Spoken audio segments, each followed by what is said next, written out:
The Force binds all things across the galaxy, connecting every living being in an invisible web of energy that flows through stars, planets, and the space between them.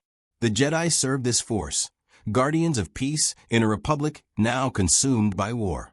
The Sith manipulate it, bending reality to their ambitions. But what happens when something arrives that answers to neither the light nor the dark? Something that burns with the fires of a different hell entirely. The battle for Christophsis had been raging for 3 standard weeks. Clone troopers in white armor exchanged blaster fire with endless waves of separatist battle droids across the crystalline cityscape. The Republic's crystal planet blockade had failed, and now Jedi General Anakin Skywalker led the ground assault to reclaim what the separatists had taken. The twin suns beat down mercilessly on the glittering towers as AT-TE walkers advanced under covering fire from Republic gunships. Then the sky tore open. It wasn't a hyperspace reversion. No ship materialized from the blue tunnel of faster-than-light travel. Instead, a wound ripped across reality itself, a gash in the fabric of space that bled darkness and orange flame. Separatist sensors screamed warnings. Republic scanning officers shouted contradictory readings. The Force itself recoiled, and every Jedi within a parsec felt something fundamentally wrong pierce through the galaxy's natural order. Through that burning wound came a figure wreathed in hellfire, trailing smoke and screaming across the sky like a comet forged in damnation. It struck the battlefield with the force of an orbital bombardment, cratering the crystalline street between Republic and Separatist lines. The shockwave sent clone troopers and battle droids flying in equal measure. Dust and pulverized crystal obscured the impact site for 3 agonizing seconds. When the debris cleared, something stood in the center of the crater that made even hardened clone veterans take an involuntary step backward. The figure rose slowly, flames dancing across leather and chain. Where a head should have been, a skull blazed with hellfire, empty eye sockets burning with orange light that seemed to see through armor, through flesh, straight into the soul itself. Black leather covered a frame that radiated supernatural power, and spike chains wrapped around gloved fists, each link glowing with the same infernal energy. Behind the figure, a motorcycle unlike anything in the known galaxy idled with a growl that sounded like tortured metal and damned screams combined. Its wheels left trails of flame on the crystalline ground, and its chrome frame pulsed with hellfire veins. The Ghost Rider had arrived in the Clone Wars. For a moment, the entire battlefield froze. Clone Captain Rex lowered his DC-15 blaster rifle slightly, his veteran instincts screaming that this was neither Republic nor Separatist. Battle droids processed the new threat through their limited tactical databases and found no match. Overhead, Anakin Skywalker stood in the open bay of a Republic gunship, his blue lightsaber still ignited from the previous engagement, staring down at the burning figure with a mixture of shock and immediate tactical assessment. The Ghost Rider's flaming skull turned slowly, surveying the battlefield.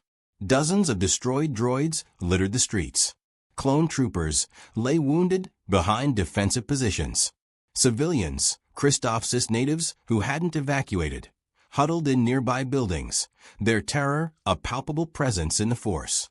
And everywhere, the rider sensed it, guilt, fear, pain, the accumulated weight of a war that had already consumed countless innocent lives. All gunships hold fire, Anakin commanded over the comlink, his voice tight with controlled tension. I'm going down there. General, we don't know what that thing is. Obi-Wan Kenobi's voice crackled back from his position 3 clicks north. It could be a new Separatist weapon. It's not a weapon, Master. The Force is. I can barely sense it through whatever that is. It's like staring into a void wrapped in fire. Anakin leaped from the gunship without waiting for Obi-Wan's response, using the Force to cushion his landing 30 meters from the crater.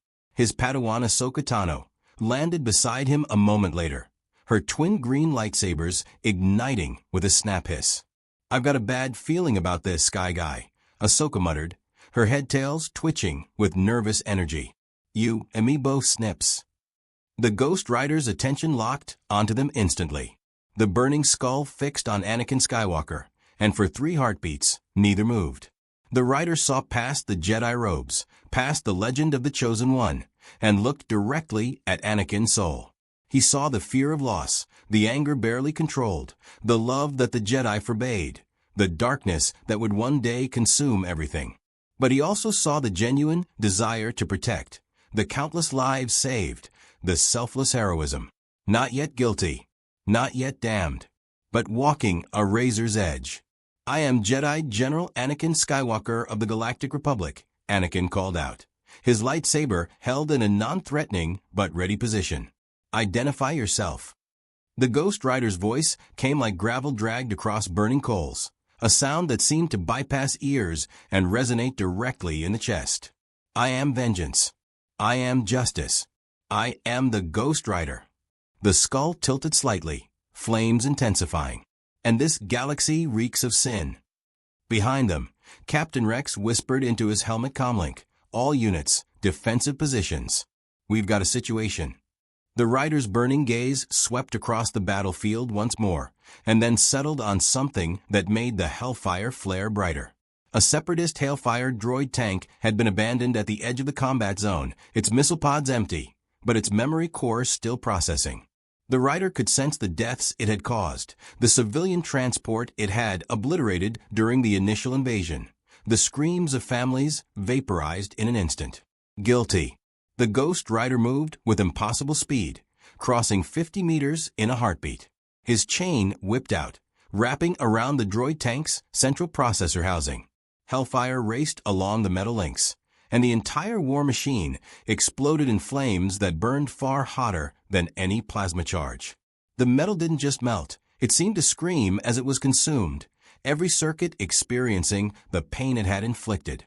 "Stand down," Anakin shouted, racing forward with Force-enhanced speed. "We need to question." The rider turned, and Anakin stopped mid-sentence. Those burning eye sockets fixed on him again, and this time the Jedi felt something he rarely experienced.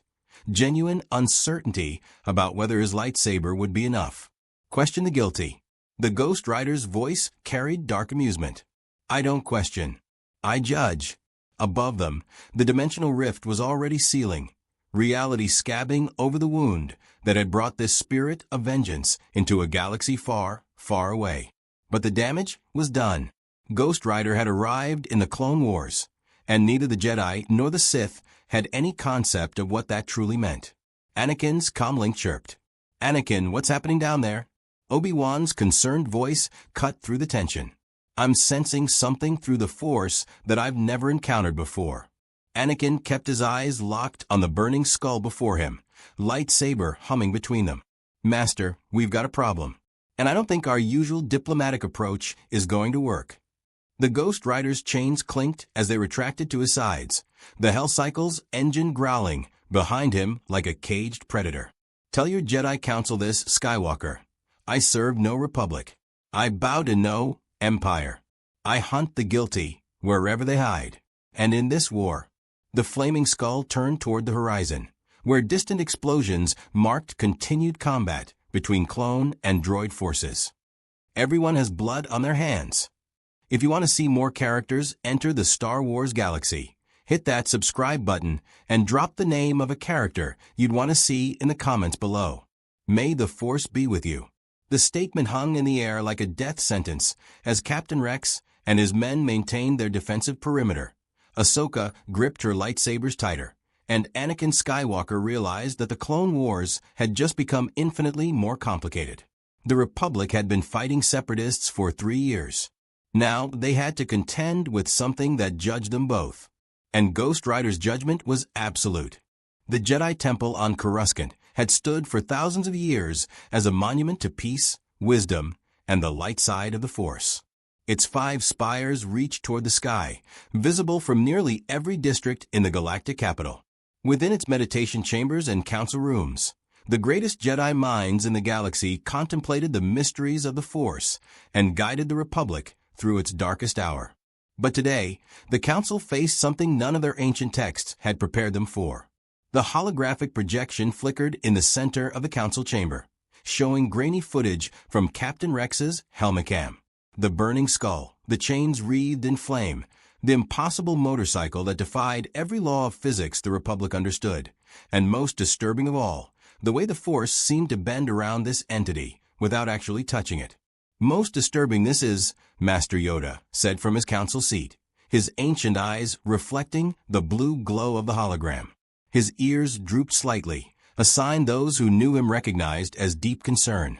Neither Jedi nor Sith, this creature is something else entirely, the Force tells me. Mace Windu leaned forward, his expression carved from stone. Anakin's initial report says it calls itself Ghost Rider and claims to judge the guilty. It destroyed a separatist war machine before anyone could intervene, and its methods. He paused, choosing his words carefully. Its methods involve fire that doesn't behave like plasma or any energy weapon we've cataloged.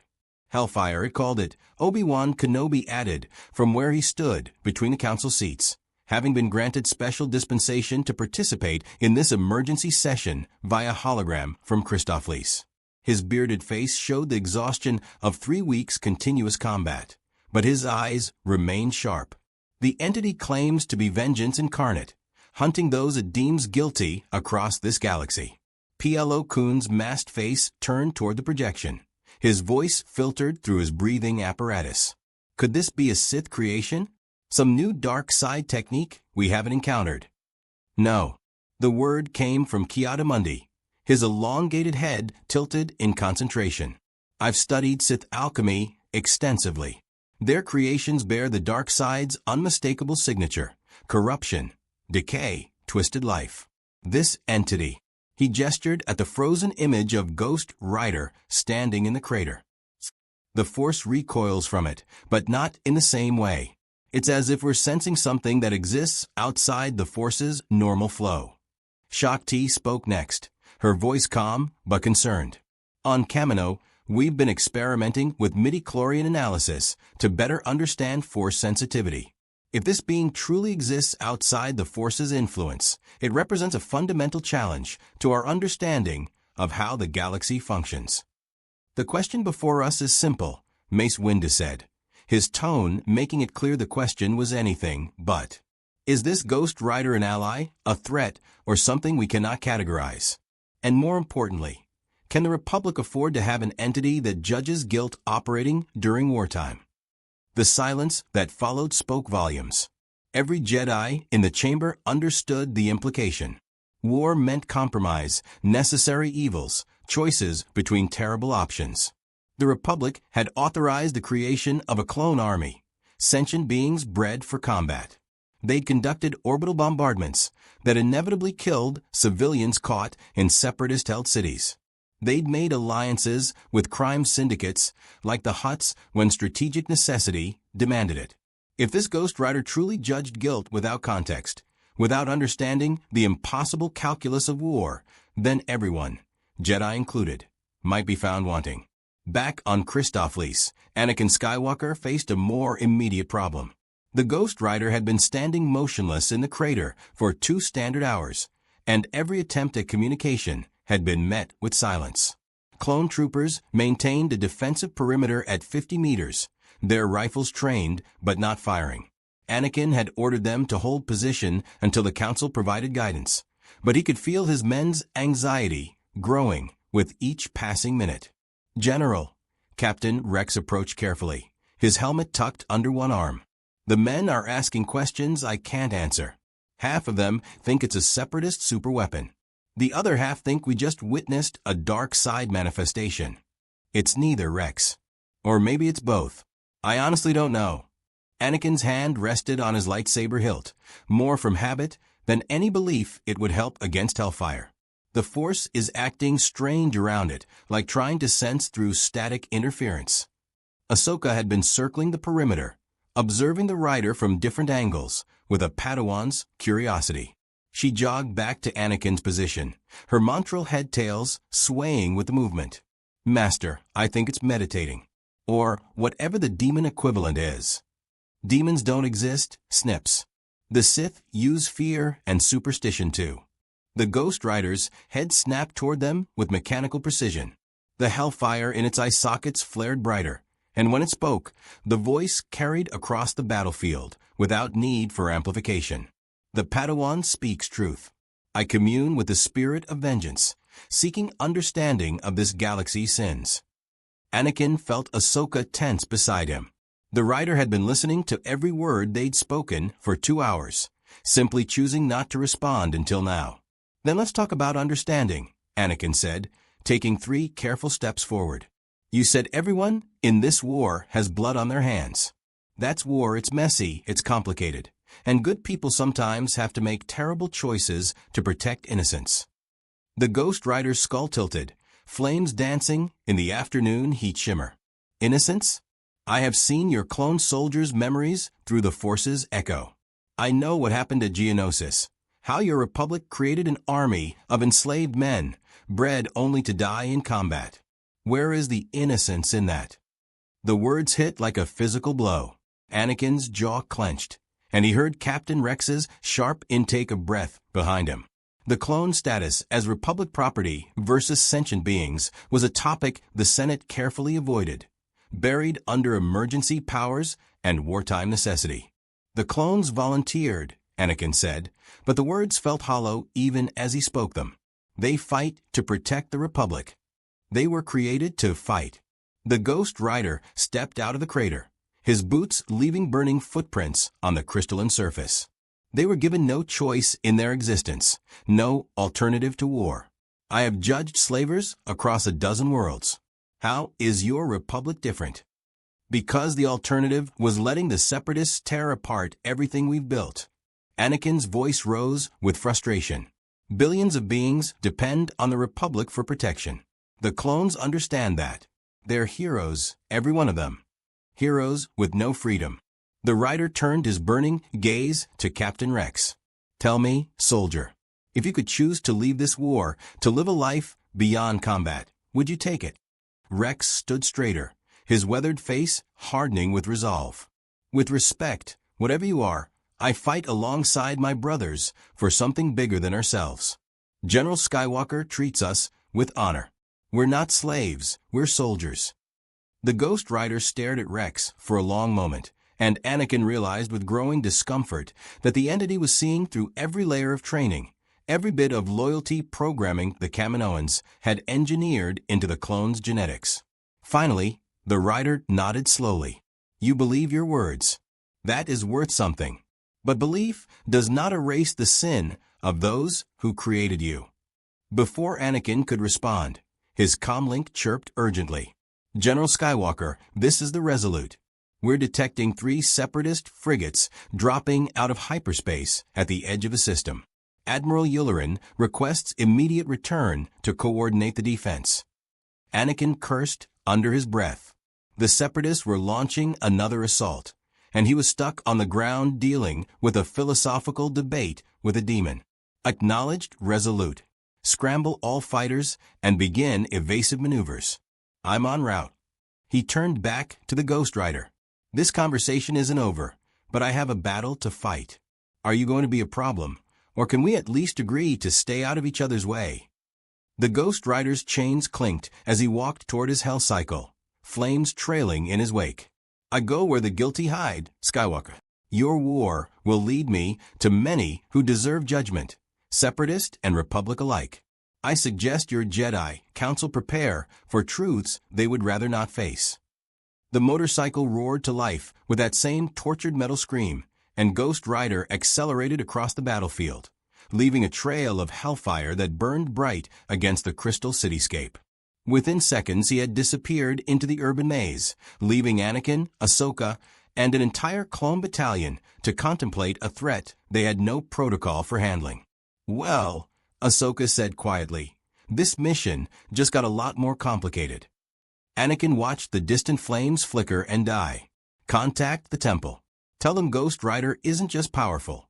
He's asking questions we don't have good answers for. Above Christophlis, 3 Separatist frigates began their attack run. And somewhere in the city below, a spirit of vengeance prepared to judge a galaxy that had never known anything like him. The Clone Wars had a new player, and neither side was ready for what that meant. The Jedi Council's emergency session had stretched into its 4th hour, and still no consensus emerged. Master Yoda's meditation had grown so deep that some of the younger council members wondered if he'd fallen asleep, though none dared voice the thought aloud. The holographic feeds from Christophlis continued streaming data. Energy signatures that defied analysis, temperature readings that suggested fire hot enough to melt durasteel in seconds, and most disturbing of all, testimonies from clone troopers who swore they'd felt the Ghost Riders' gaze pierce through their armor and into their very souls. A decision we must make, Yoda finally spoke, his eyes opening slowly. Ignore this entity, we cannot. But attack without understanding, foolish that would be. Mace Windu had been standing at the chamber's viewport, staring out at Coruscant's endless cityscape. He turned back to face the council, his expression grave. I propose we send a diplomatic team. Someone who can communicate with this Ghost Rider, learn its intentions, and determine whether it poses a threat to Republic operations. And who exactly volunteers to negotiate with the demon? Ki-Adi-Mundi asked, his tone carrying more curiosity than sarcasm. I'll go. Every head turned toward Obi-Wan Kenobi's hologram. The Master Jedi's projection flickered slightly from the distance, but his voice remained steady and certain. Master Kenobi, Shakti said carefully, you've been in continuous combat for 3 standard weeks. Perhaps someone less fatigued would be better suited for such a delicate. With respect, Master T, I've already encountered this entity through Anakin's report. I've felt the disturbance it creates in the Force. And more importantly, Obi-Wan paused, stroking his beard thoughtfully. Anakin's approach was confrontational. He challenged the Ghost Rider's judgments and defended the Republic's actions. That's precisely the wrong strategy. Explain, Mace Windu commanded. This entity claims to judge guilt. That means it operates on a moral framework, even if we don't understand that framework yet. Arguing with it about Republic policy or wartime necessity will only entrench its negative perception. Instead, we should listen. Learn what it considers sinful, what drives its judgments, and whether there's common ground between its concept of justice and ours. Plo Koon nodded slowly. The negotiator's approach. Understand the opponent before seeking resolution. Precisely. And, if I'm being honest, Obi-Wan's hologram seemed to look directly at Yoda. The Ghost Rider raised questions about the clone army that we've been avoiding since Geonosis. Perhaps it's time we confronted those questions instead of burying them under military necessity. The silence that followed was uncomfortable. Every Jedi in the chamber had grappled privately with the ethics of using clone soldiers, sentient beings created for war, programmed for loyalty, given no choice in their fate. The Republic had rationalized it as necessary, as the only way to defend against the separatist droid armies. But rationalization and morality weren't always the same thing. Master Kenobi makes a valid point, Kit Fisto said, his tentacles writhing with barely contained emotion. We've allowed ourselves to become generals in a war we didn't start, leading soldiers who never asked to exist. If this Ghost Rider forces us to examine those choices, perhaps that examination is overdue. Yoda's ears lifted slightly, a sign of approval. Wisdom in discomfort, there is. Agree with Master Kenobi, I do. Speak with this spirit of vengeance, he shall. But alone he goes not. I'll accompany Master Kenobi. Ahsoka's voice came through a separate holographic channel. The Padawan's transmission showed her standing on a Christophlis rooftop. The city spread behind her. I've been tracking the Ghost Rider's movements for the past 3 hours. He's not random, he's hunting specific targets. Explain, Padawan Tano, Mace Windu said. Ahsoka pulled up a tactical map, red markers indicating Ghost Rider sightings. He's hitting separatist commanders who ordered civilian massacres, Republic officers who embezzled medical supplies, and even some local Christophsis officials who collaborated with the invasion. Every target has committed what he considers an unforgivable crime. He's not destroying military assets. He's executing war criminals. The council chamber fell into troubled silence. War criminals existed on both sides of the conflict, and the Republic's justice system had been overwhelmed by the sheer scale of the war. Trials were delayed, evidence was lost, and political considerations often outweighed justice. If the Ghost Rider was filling that gap with his own brand of supernatural enforcement, it created a complicated situation indeed. Then time is a factor, Obi-Wan said. If he continues these executions, he'll inevitably target someone the Republic needs alive, a separatist leader with intelligence value, or a corrupt official whose testimony could expose larger conspiracies. I need to reach him before that happens. Authorized, your mission is, Yoda declared. But careful you must be, Master Kenobi. Judge us, this Ghost Rider might. And ready for that judgment we may not be. The council session adjourned, leaving Obi-Wan to prepare for the most unusual negotiation of his career. He'd bargained with Hutts, reasoned with pirates, and once talked a Sith apprentice into surrendering peacefully. But negotiating with a literal spirit of vengeance? That was new even for him. On the ground, Ahsoka had continued her surveillance, tracking the Ghost Rider through Christophilus' shattered urban landscape. He moved with purpose, the Hell Cycle's engine creating a distinctive audio signature that echoed between crystal towers. She followed from rooftop to rooftop, using the Force to enhance her jumps, staying far enough back to avoid detection but close enough to observe. The Rider's current target became clear when he stopped outside a commandeered Republic supply depot. According to Ahsoka's datapad, this depot was managed by Lieutenant Borkus, a logistics officer who'd been with the Christophilus garrison since the siege began. Nothing in his record suggested criminal activity. He was a by-the-book officer with a commendation for efficiency. But the Ghost Rider dismounted his motorcycle and walked toward the depot entrance, chains dragging across the ground with that distinctive metallic whisper. The flames in his eye sockets burned brighter, and Ahsoka felt a chill despite the afternoon heat. Inside the depot, Lieutenant Borkus was conducting inventory with 2 clone troopers when the wall exploded inward. Not from a blast, from hellfire that simply consumed the durasteel as if it were parchment. The Ghost Rider stepped through the burning hole, his presence filling the warehouse with heat and the smell of sulfur. Lieutenant Karen Borkus, the Rider's voice echoed through the space. You stand accused. Borkus stumbled backward, his datapad clattering to the floor. The clone troopers raised their rifles, but some instinct kept them from firing. Accused? I'm a Republic officer. I've done nothing wrong. You diverted medical supplies meant for wounded clones. Sold them on the black market to Christophilus crime syndicates. 16 soldiers died from infected wounds because the antibiotics they needed never arrived. You profited from their suffering. The color drained from Borkus's face. That's you can't prove. I was following orders from. I don't need proof. The Ghost Rider's chains began to glow with hellfire. I see your guilt. I feel the weight of those 16 souls crying out for justice. And I am the answer to their cries. Ahsoka dropped through the depot skylight, landing between Borkus and the Rider with her lightsabers ignited. Stop. He deserves a trial, a chance to face his accusers in a court of law. The burning skull fixed on her, and Ahsoka felt the full weight of that supernatural gaze.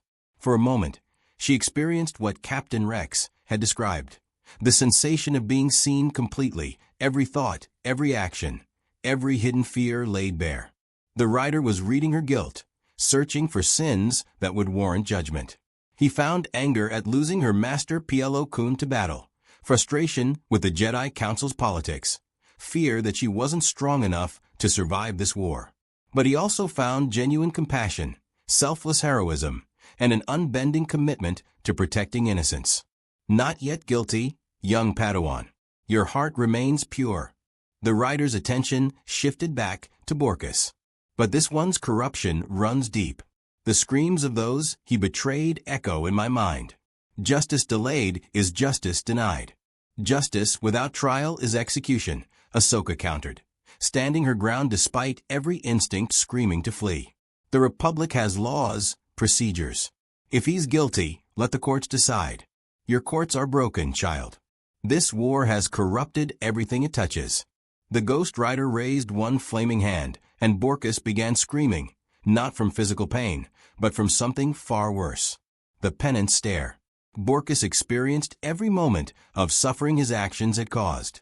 He felt the agony of infections spreading through clone troopers' bodies, the desperate struggle for breath as sepsis shut down their organs, the final moments of consciousness as 16 men died preventable deaths. Each soldier's pain became his own, multiplied and compressed into an eternal instant of torment. When the rider released him, Borkus collapsed, his mind shattered by guilt. He would live, but he would never be the same. The penance stare left scars that no medical technology could heal. That's your justice? Ahsoka's voice shook with controlled fury. Breaking his mind? That is consequence. He made others suffer. Now he understands that suffering. Whether he finds redemption or drowns in guilt is his choice. The Ghost Rider turned toward his hell cycle. Tell your Jedi Council that I will continue my hunt. Every war criminal, every corrupt official, every slaver and murderer who hides behind authority, I will find them. I will judge them. And I will show them what their victims felt. And what about the separatist leaders? Ahsoka called after him. What about Count Dooku and General Grievous? Are they on your list? The rider paused, his flaming skull turning back toward her. The Sith Lord called Dooku knows I am here. He will come to me soon enough. And when he does, we will see if the dark side of your force can withstand hellfire. The hell cycle roared to life, and the Ghost Rider vanished into the city, leaving Ahsoka standing over a broken lieutenant and 2 stunned clone troopers. She activated her comlink. Master Kenobi, I found him. And I don't think negotiation is going to be as simple as we hoped. Count Dooku stood on the observation deck of his personal frigate, the Regency, watching Christophsis's crystalline surface through the viewport with practiced aristocratic composure. The former Jedi Master had seen many unusual events during his long life. The fall of governments, the rise of Sith Lords, the transformation of a republic into something far darker. But the holographic report flickering before him showed something entirely unprecedented. A being of hellfire and vengeance, operating outside the Force's influence, executing Republic and Separatist personnel with equal prejudice. Fascinating. Lord Tyrannus, his tactical droid TC-38, approached with mechanical precision. The entity, designated Ghost Rider, has eliminated 3 of our commanders in the past 6 standard hours. Colonel Demix, Captain Vorik, and General Kata have all been found in various states of psychological collapse. Psychological. Dooku's elegant eyebrow arched. Our commanders are droids, TC-38. They don't have psychology. Correction, my lord. The commanders were organic officers overseeing droid battalions. The droids themselves appear unaffected by the entity's abilities. However, the organic commanders experienced what survivors describe as witnessing their own sins before their mental collapse. Dooku turned from the viewport, his curved lightsaber hilt visible beneath his cape. At 73 standard years, he still moved with the grace of a master duelist, every gesture precise and intentional. Show me the footage from General Kata's final moments. The hologram shifted, displaying security footage from a Separatist command bunker. General Kata, a Yarkara known for his brutal suppression tactics, was coordinating an artillery strike when the walls began to burn.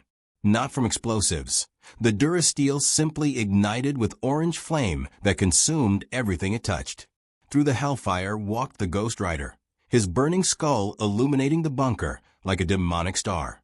The audio was corrupted, but Dooku could read Kata's mandibles trembling in terror as the Ghost Rider approached. Then came the moment that interested Dooku most. The rider seized Kata's face, and the general began screaming. Not physical pain. The medical scans showed no injury. Instead, Kata experienced something that broke his mind completely, leaving him catatonic. Curious, Dooku mused. This penance stare the entity employs. It forces the guilty to experience their victim's suffering. A form of psychic attack, but not one rooted in the Force. How does it function? Unknown, Lord Tyrannus. Our scientists believe it operates on principles outside standard physics or force manipulation. The Techno-Union has requested a live specimen for study. I'm certain they have. Dooku smiled coldly. But I have a different approach in mind. TC-38. Dispatch a message to the Ghost Rider. Tell him I wish to meet. Use all available communication channels, holographic audio, even primitive text if necessary. The tactical droid's photoreceptors flickered with what might have been confusion in a sentient being. My lord, this entity has been executing our commanders. Inviting contact seems inadvisable. On the contrary, it's the most logical course of action. Dooku clasped his hands behind his back, a gesture he'd perfected during decades as a Jedi diplomat. This Ghost Rider claims to judge the guilty. He's targeted war criminals, corrupt officers, and those who abuse power. What he's describing is justice, something the Republic abandoned long ago. You believe he can be turned to our cause. I believe he's already aligned with it, whether he realizes or not. The Republic is corrupt, drowning in bureaucracy and hypocrisy. The Jedi serve that corruption, calling it duty. The Separatist Alliance seeks to break free from that system, to forge something better. Dooku's voice carried the conviction of a true believer. If this Ghost Rider truly hunts the guilty, then he should be our natural ally against Republic tyranny. And if he judges our actions as equally guilty, Dooku's smile widened. Then I'll explain to him the difference between necessary action and meaningless cruelty. I've been teaching philosophy for longer than most beings have been alive. TC-38. One more student won't be difficult. The message was transmitted across every frequency, broadcast through separatist networks, and even Republic channels that had been sliced by separatist intelligence. It reached the Ghost Rider 2 hours later, as he hunted through Christophilus' industrial district, following the trail of a Republic procurement officer who'd been selling clone trooper body armor to scavengers. The rider stopped his hell cycle outside a burned-out factory, the message playing through a hijacked Republic communications relay mounted on a nearby tower. Count Dooku's cultured voice echoed through the ruins. Ghost Rider. I am Count Dooku of Sereno, leader of the Confederacy of Independent Systems. Your pursuit of justice has not gone unnoticed. I believe we have much to discuss. Meet me at coordinates 447-889-12 in the Christophsis Commercial District. Come alone. I assure you, I mean no harm to one who shares my contempt for corruption. The transmission ended, leaving only static and the distant sounds of battle. The Clone Wars grinding on regardless of supernatural interventions. The Ghost Rider's flaming skull tilted upward toward the communications tower. Through the spirit of vengeance's ancient awareness, he sensed truth and deception intertwined in Dooku's words. The Sith Lord genuinely believed in his cause, but his soul bore stains of violence, manipulation, and service to something darker still. Guilty, but of what crime specifically, the rider couldn't yet determine without closer contact. A Sith Lord wants to talk, the rider's voice rasped to the empty street. This should be enlightening. The hell cycle roared back to life, and Ghost Rider set course for the coordinates Dooku had provided. Behind him, the procurement officer he'd been hunting heard the distinctive engine fade into the distance and allowed himself a moment of relief. That relief would be short-lived. The Ghost Rider never abandoned a hunt. He simply delayed it. 30 minutes later, Ghost Rider arrived at an abandoned commercial plaza that had once been Christophilus's primary trade center. The clone invasion had left it scarred with blaster marks and shattered crystal architecture. At the plaza's center, Count Dooku waited with the patience of a man accustomed to others coming to him. The former Jedi Master stood alone, as promised. No battle droids, no backup, no visible weapons drawn, though his lightsaber remained readily accessible. He watched the Ghost Rider approach with analytical interest, the way a scientist might observe an exotic specimen. Punctual, Dooku observed. I appreciate that. Time is precious during war. The Ghost Rider dismounted, his boots leaving burning footprints on the scorched plaza surface. The flames in his eye sockets intensified as he studied the Sith Lord, seeing layers upon layers of complex morality. Dooku had killed, yes, but often with purpose. He'd manipulated governments and started wars, but genuinely believed he was saving the galaxy from worse corruption. His soul was stained with the dark side, but not completely consumed by it. Not yet damned. but dangerously close. You wanted to talk, Sith. The rider's voice carried across the plaza. Talk. Dooku smiled, recognizing the efficiency. No pleasantries, no verbal sparring, just direct confrontation. He could work with that. I've been researching you through our intelligence networks. A spirit of vengeance, you call yourself. A being that exists to punish the guilty and protect the innocent. Noble goals. I don't need a Sith's approval. No, but perhaps you need perspective. Dooku gestured at the ruined city around them. You've been hunting war criminals on both sides of this conflict. Admirable. But have you asked yourself why there are so many criminals to hunt? Why does this war produce such suffering? The Ghost Rider remained silent, watching. Because the Republic is broken, Dooku continued, his voice taking on the passionate cadence of a professor delivering a crucial lecture. For 1,000 years, it claimed to represent democracy and justice. But it became a corrupt oligarchy, where senators care more for corporate profits than civilian lives. The Jedi, once guardians of peace, now serve as generals in an army of slaves. The clones, Ghost Rider said. You oppose their enslavement. I oppose a system that creates sentient beings for the sole purpose of dying in combat. Yes. The Republic's hypocrisy is staggering. They preach freedom while breeding soldiers. They claim moral authority while conducting orbital bombardments of civilian populations. Every atrocity you've punished is a symptom of that deeper corruption. Dooku took a step closer, his cape billowing in the hot wind. The Confederacy seeks to break free from that corruption, to create a new government based on real representation, where systems can choose their own destiny. Yes, war is terrible. Yes, people die. But we're fighting to end the Republic's 1,000-year stranglehold on the galaxy. The Ghost Rider's chains clinked as he shifted his stance. Noble words. But I sense your soul, Dooku. You serve something darker than political philosophy. There's another presence behind your cause, something that reeks of manipulation and evil. For the first time, Dooku's composure cracked slightly. The rider had sensed Darth Sidious, the true power behind both sides of the war. You're perceptive. Yes, I serve a master. But his goals and mine align, the destruction of the corrupt Republic and its hypocritical Jedi Order. And what happens after? When the Republic falls and your Confederacy rules? Who judges the guilty then? Who ensures your new government doesn't become the same corruption with a different name? Dooku smiled coldly. You do, apparently. Isn't that your purpose? To hunt the guilty, regardless of which side they serve? The difference is that my Confederacy would welcome that oversight. The Republic fears it. The rider stared at Dooku for a long moment, processing the Sith Lord's argument. There was truth mixed with deception.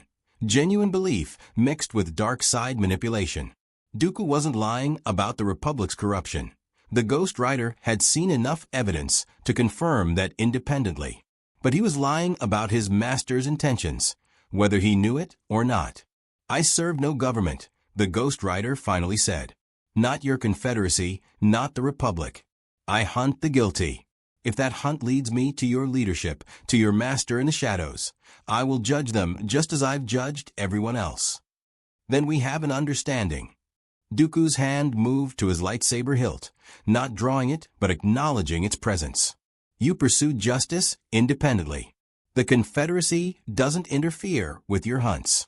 And when you inevitably discover the Republic's greatest sins, you'll understand why we fight to end them. And if I judge you guilty, Sith, Dooku's smile turned dangerous. Then you'll face the full power of the dark side. I'm curious to see if your hellfire can withstand a master's command of the Force. The two beings stood in the ruined plaza, neither backing down, neither escalating to violence.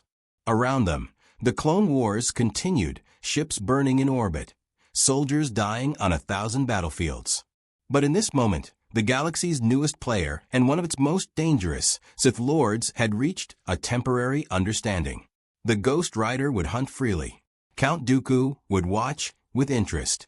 And when their inevitable confrontation came, it would reshape the war in ways neither the Jedi nor the Sith could predict. One more thing, the rider said as he turned back to his hell cycle. Your master, the one hiding in shadows. Tell him the Ghost Rider knows he exists. And tell him that no amount of dark side power will hide guilt from my sight. Dooku's expression darkened. I'll relay your message, though I suspect he's already aware of you.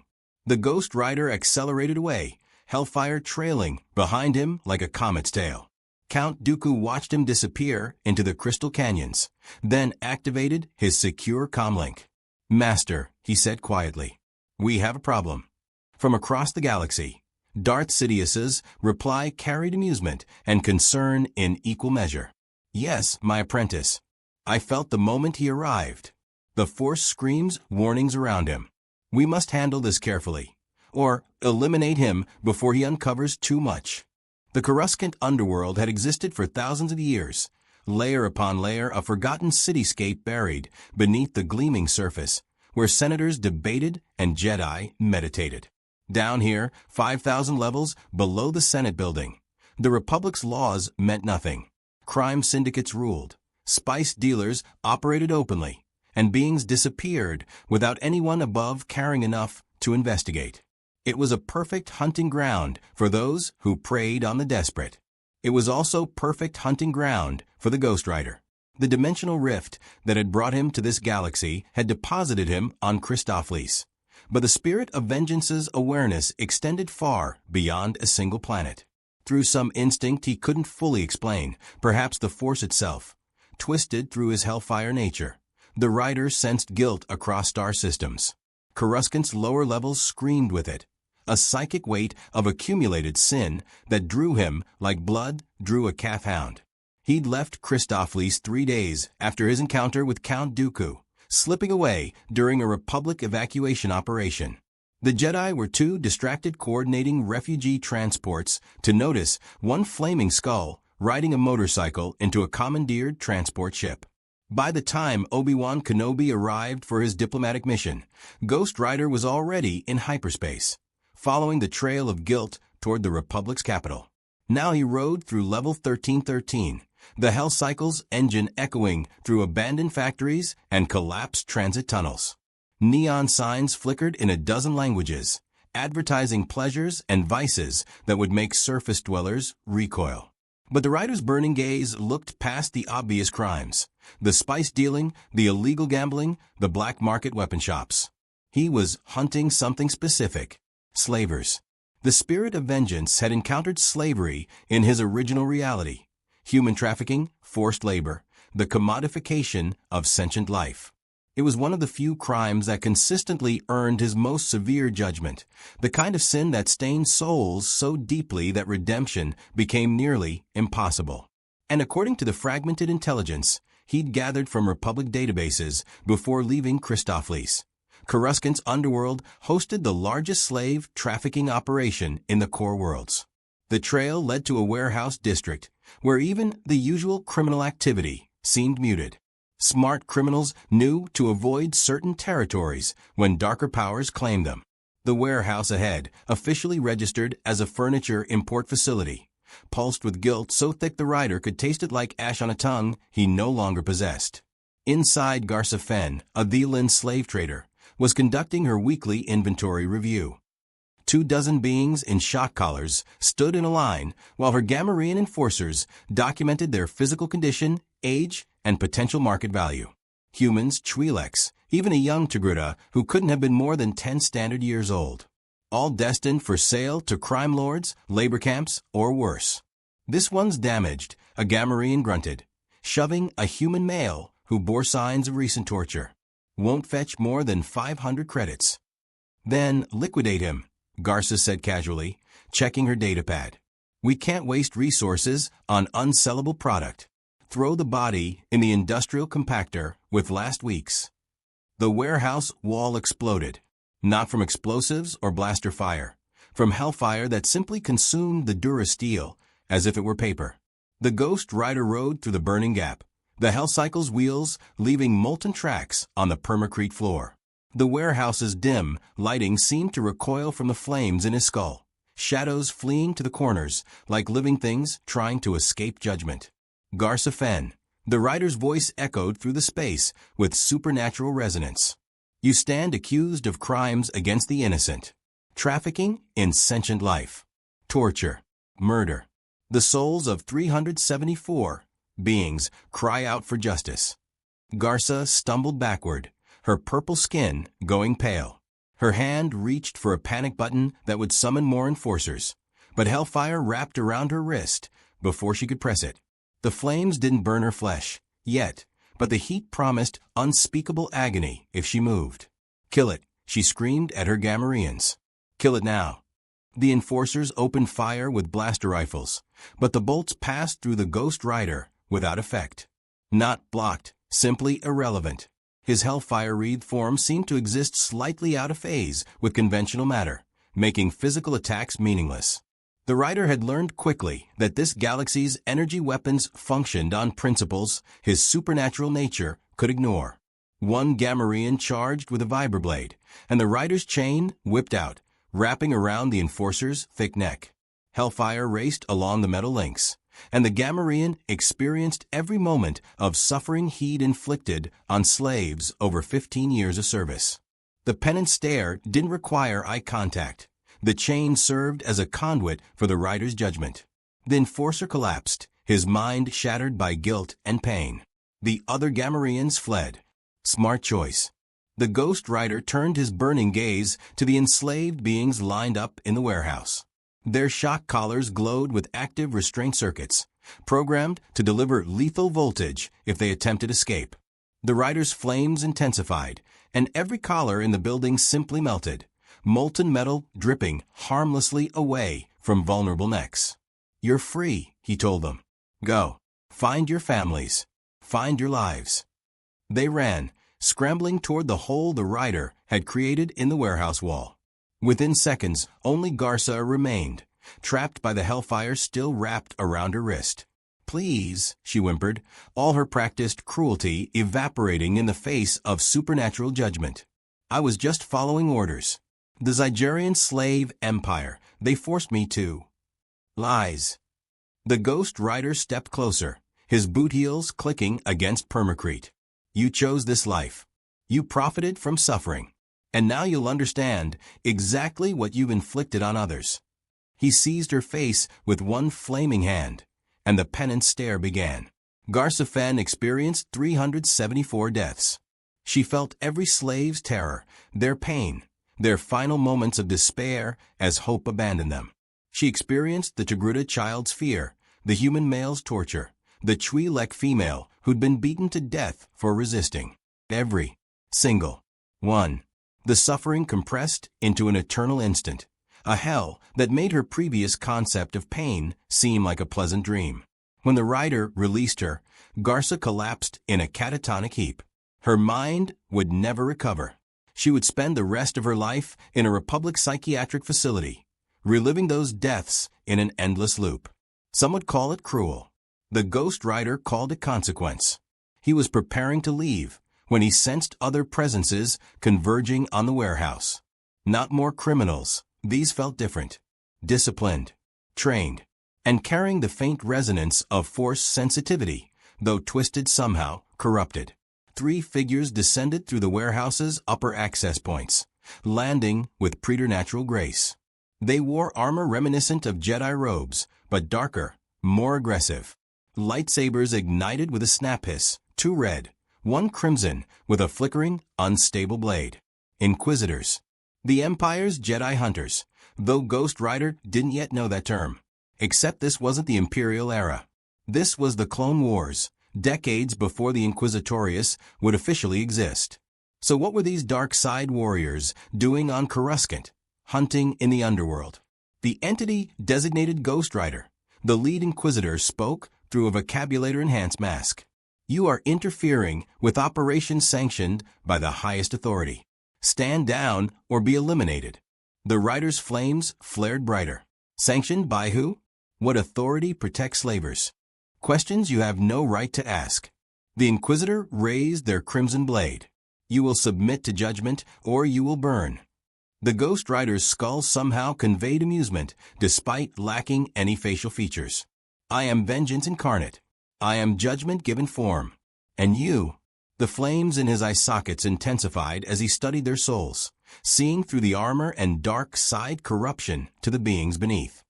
You were Jedi once, fallen to darkness, serving a master who promises power but delivers only chains. The Inquisitors hesitated, which told the rider everything he needed to know. They were guilty of betraying their oaths, of serving evil, of hunting their former brothers and sisters. But there was something else, a compulsion woven through their thoughts like programming. These weren't willing servants of darkness. They'd been broken, rebuilt, forced into service. Victims and perpetrators both. The moral calculus shifted. You don't have to serve him, the Ghost Rider said, his tone changing from threat to something almost resembling compassion. Whatever was done to you, whatever broke you, you can still choose a different path. We serve willingly, the lead Inquisitor snarled, but the lie was obvious in their voice. The Jedi were weak. Lord. They cut off abruptly, some mental conditioning preventing them from saying more. The Ghost Rider understood then. These beings were slaves too, just with different collars. The dark side master they served, the same presence Dooku had mentioned, had done something to them, corrupted them so deeply that they couldn't break free without help. I won't judge you today, the rider said, surprising himself with the declaration. But know this, I will find whoever made you into weapons. I will judge them. And when that judgment comes, you'll have a choice. Stand with your master and burn, or break free and reclaim your souls. The Inquisitors stared, clearly not expecting mercy from a demon. Before they could respond, a new presence entered the warehouse. Not dark side like the Inquisitors. This one blazed with light, pure and disciplined and slightly annoyed. Obi-Wan Kenobi stood in the warehouse entrance, his blue lightsaber ignited, taking in a scene with a Jedi Master's practiced assessment. Catatonic slaver, destroyed enforcers, 3 Inquisitors who absolutely should not exist during this era, and 1 flaming skull demon on a motorcycle. Well, Obi-Wan said with remarkable composure, this is unexpected. The lead Inquisitor hissed in frustration. The Jedi cannot interfere. I'm already interfering. Obi-Wan's blade hummed as he moved into a defensive stance. Ghost Rider, I've been searching for you across half the galaxy. We need to talk, preferably without additional violence. The rider's chains clinked as he regarded the Jedi Master. Unlike Anakin's confrontational energy, Obi-Wan radiated calm and genuine curiosity. His soul bore small stains, difficult choices made during war, compromises with principle, but nothing that warranted judgment. Not yet guilty. Perhaps never. Then talk, Jedi. The Inquisitors saw their opportunity. They attacked simultaneously, red blades converging on Ghost Rider from 3 angles. But the rider had fought beings with supernatural speed in his original reality. Lightsabers were dangerous. Yes, the plasma blades could probably hurt him where blasters couldn't, but they still required physical movement, telegraph strikes, predictable patterns. His chain whipped out, wrapping around 1 Inquisitor's blade. Hellfire raced along the weapon, and the Kyber crystal inside screamed, a psychic shriek that only Force sensitives could hear. The blade flickered and died, its crystal corrupted by hellfire beyond any dark side taint. Obi-Wan moved with practiced efficiency, his lightsaber intercepting another Inquisitor's strike. I suppose talking will have to wait, he observed dryly. The battle in the warehouse lasted exactly 43 seconds. When it ended, 2 Inquisitors fled through upper access points, dragging their unconscious leader. Obi-Wan had disabled one with a precise Force push that slammed the warrior into a support column. The Ghost Rider had broken another's weapon and delivered a limited penance stare. Enough to stun, not enough to destroy. Silence fell over the warehouse, broken only by the Hell Cycle's idling growl. Those were Inquisitors, Obi-Wan said quietly, deactivating his lightsaber. Or at least, Proto-Inquisitors. The Council has suspected Chancellor Palpatine was developing some kind of dark side strike team, but we've never had proof. Your Chancellor is Sith, the Ghost Rider stated flatly. I sensed it through those warriors. Their master corrupted them, broke them, made them into slaves. Obi-Wan's expression didn't change, but something shifted in his posture. a weight settling on shoulders already carrying too much. If you're right, then the Republic is already lost. The Sith haven't controlled the galaxy in 1,000 years, but if one sits in the Chancellor's office, then your war is a lie, the writer finished. Republic and Separatists, both dancing to a Sith Lord's tune. You're not fighting for freedom, you're just killing each other while he consolidates power. The truth hung between them like a death sentence. Obi-Wan Kenobi, negotiator and Jedi Master, had faced many difficult truths. But this one threatened to shatter everything he believed about the Republic, the Jedi Order, and the war that had consumed 3 years of his life. "We need to warn the Council," he said finally. "They won't believe you. Not without proof." "Then we'll get proof." Obi-Wan met the Ghost Rider's burning gaze without flinching. "You said you judge the guilty. Help me expose the greatest guilty party in the galaxy. Help me bring down the Sith." The Ghost Rider considered the request. An alliance with the Jedi, temporary, pragmatic, but an alliance nonetheless. The spirit of vengeance traditionally worked alone, but this galaxy operated on different rules. Perhaps adaptation was necessary. "I'll help," the Rider agreed. "But when we expose this Sith Lord, I judge him my way. No trials, no Republic justice. He burns." Obi-Wan hesitated, his Jedi training warring with practical necessity. Finally, he nodded. "I can accept that, though I reserve the right to argue with you about methodology later." "Fair enough, Jedi." And so an unlikely alliance formed in a Coruscant warehouse, built on shared purpose if not shared philosophy. The Ghost Rider and a Jedi Master, hunting the greatest predator in the galaxy. Neither knew it yet, but their investigation would lead them to truths that would reshape the Clone Wars, and force both of them to confront questions about justice, vengeance, and whether the two could ever truly align. The Jedi Temple archives contain the accumulated knowledge of 25,000 years of galactic history, stored in crystalline data matrices and ancient holocrons that whispered with the Force.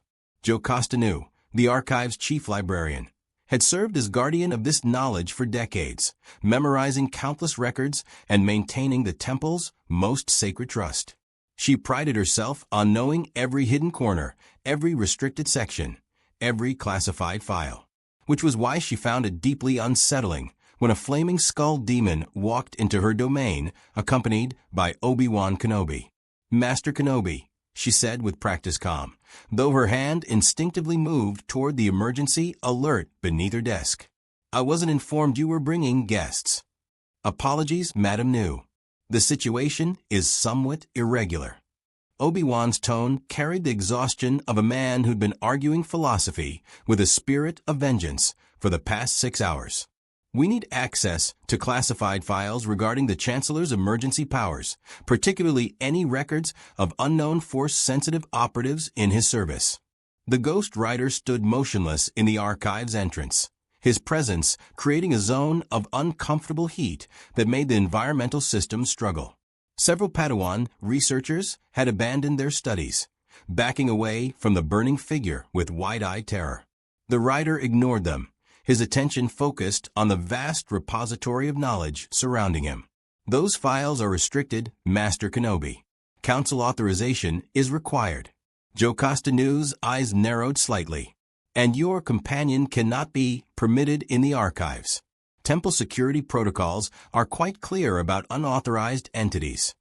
"I'm not asking for permission," the Ghost Rider's voice echoed through the chamber, making several holocrons flicker with sympathetic resonance. "I'm hunting a Sith Lord. Your protocols don't apply to vengeance." Jocasta Nu's hand found the alert button, but Obi-Wan raised a hand quickly. "Please, Madam Nu. We have evidence of dark side operatives working within Republic territory, possibly under the Chancellor's direct authority. If there's any truth to this, the Council needs to know immediately.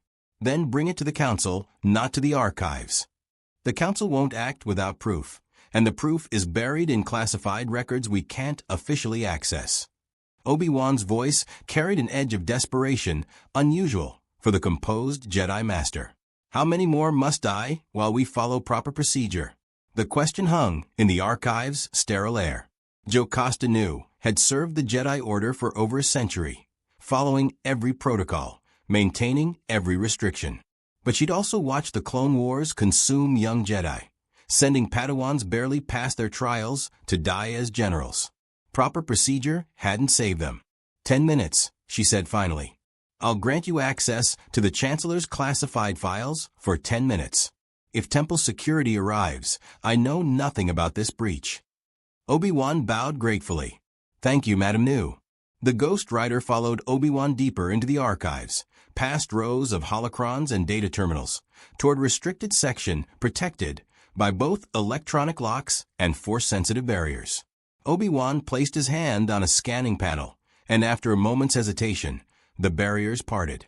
The Jedi Council has been monitoring Chancellor Palpatine's activities since the war began, Obi-Wan explained as he accessed a secure terminal. Nothing actionable, he's too careful for that, but enough anomalies to raise concerns.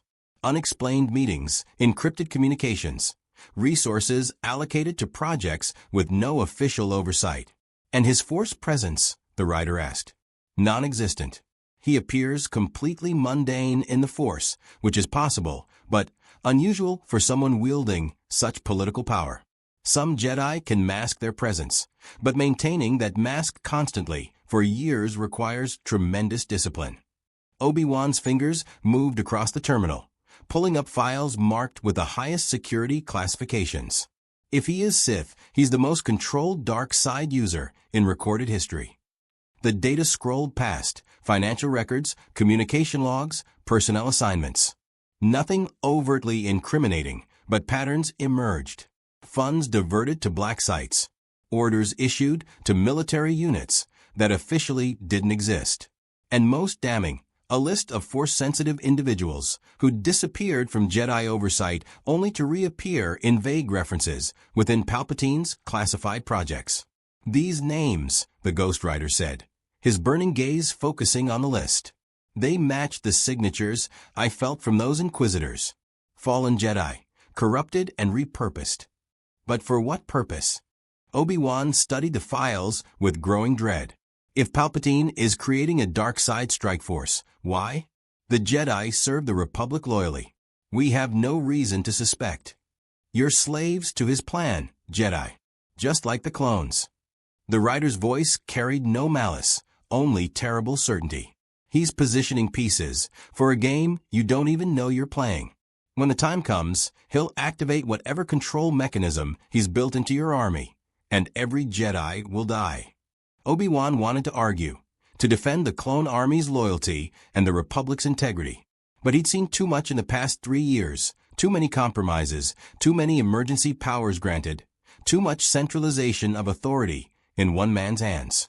The Ghost Rider's accusation fit patterns Obi-Wan had been refusing to acknowledge. We need more, he said finally. The Council won't act on theory and patterns. We need concrete evidence of Palpatine's Sith identity. Then we go to the source. The Ghost Rider turned toward the archives exit. I'll confront him directly. Either he reveals himself, or I judge him based on what I sense in his soul. That's suicide. If he is Sith, he's powerful enough to have hidden it from the entire Jedi Council for over a decade. Your hellfire might be impressive, but the dark side has been perfected over millennia. Obi-Wan moved to block the rider's path, a brave if foolish gesture. We need a strategic approach, not a frontal assault. I don't do strategy. I do judgment. Then you'll fail, and Palpatine will know we're investigating him. He'll activate whatever contingency he's prepared, and billions will die. Obi-Wan's voice carried the weight of experience, of countless battles, won through patience rather than power. Give me time to gather the council, to present what we've found. Let the Jedi confront him collectively. The Ghost Rider stared at Obi-Wan, and for a long moment, the archives fell silent. Finally, the rider's flames dimmed slightly, not submission, but consideration. How much time?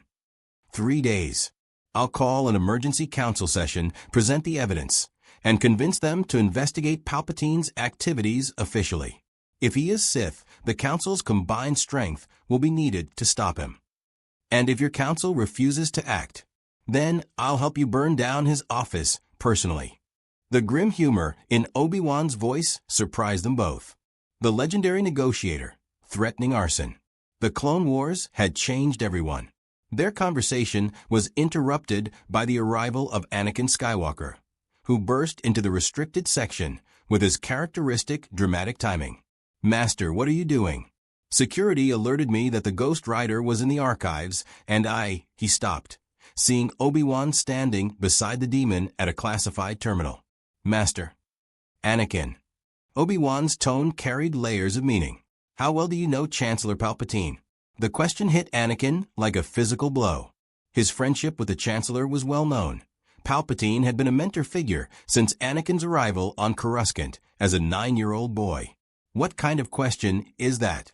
The Chancellor has been nothing but supportive of the Jedi Order throughout this war. Too supportive, the Ghost Rider interjected.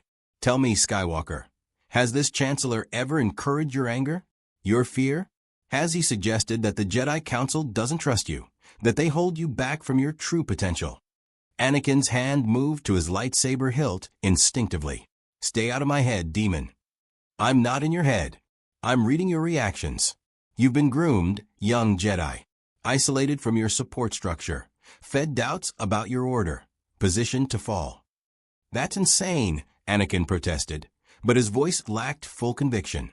Some part of him had wondered why Palpatine took such personal interest in him, why the Chancellor's advice so often contradicted Jedi teachings, why every conversation left him feeling simultaneously valued and inadequate.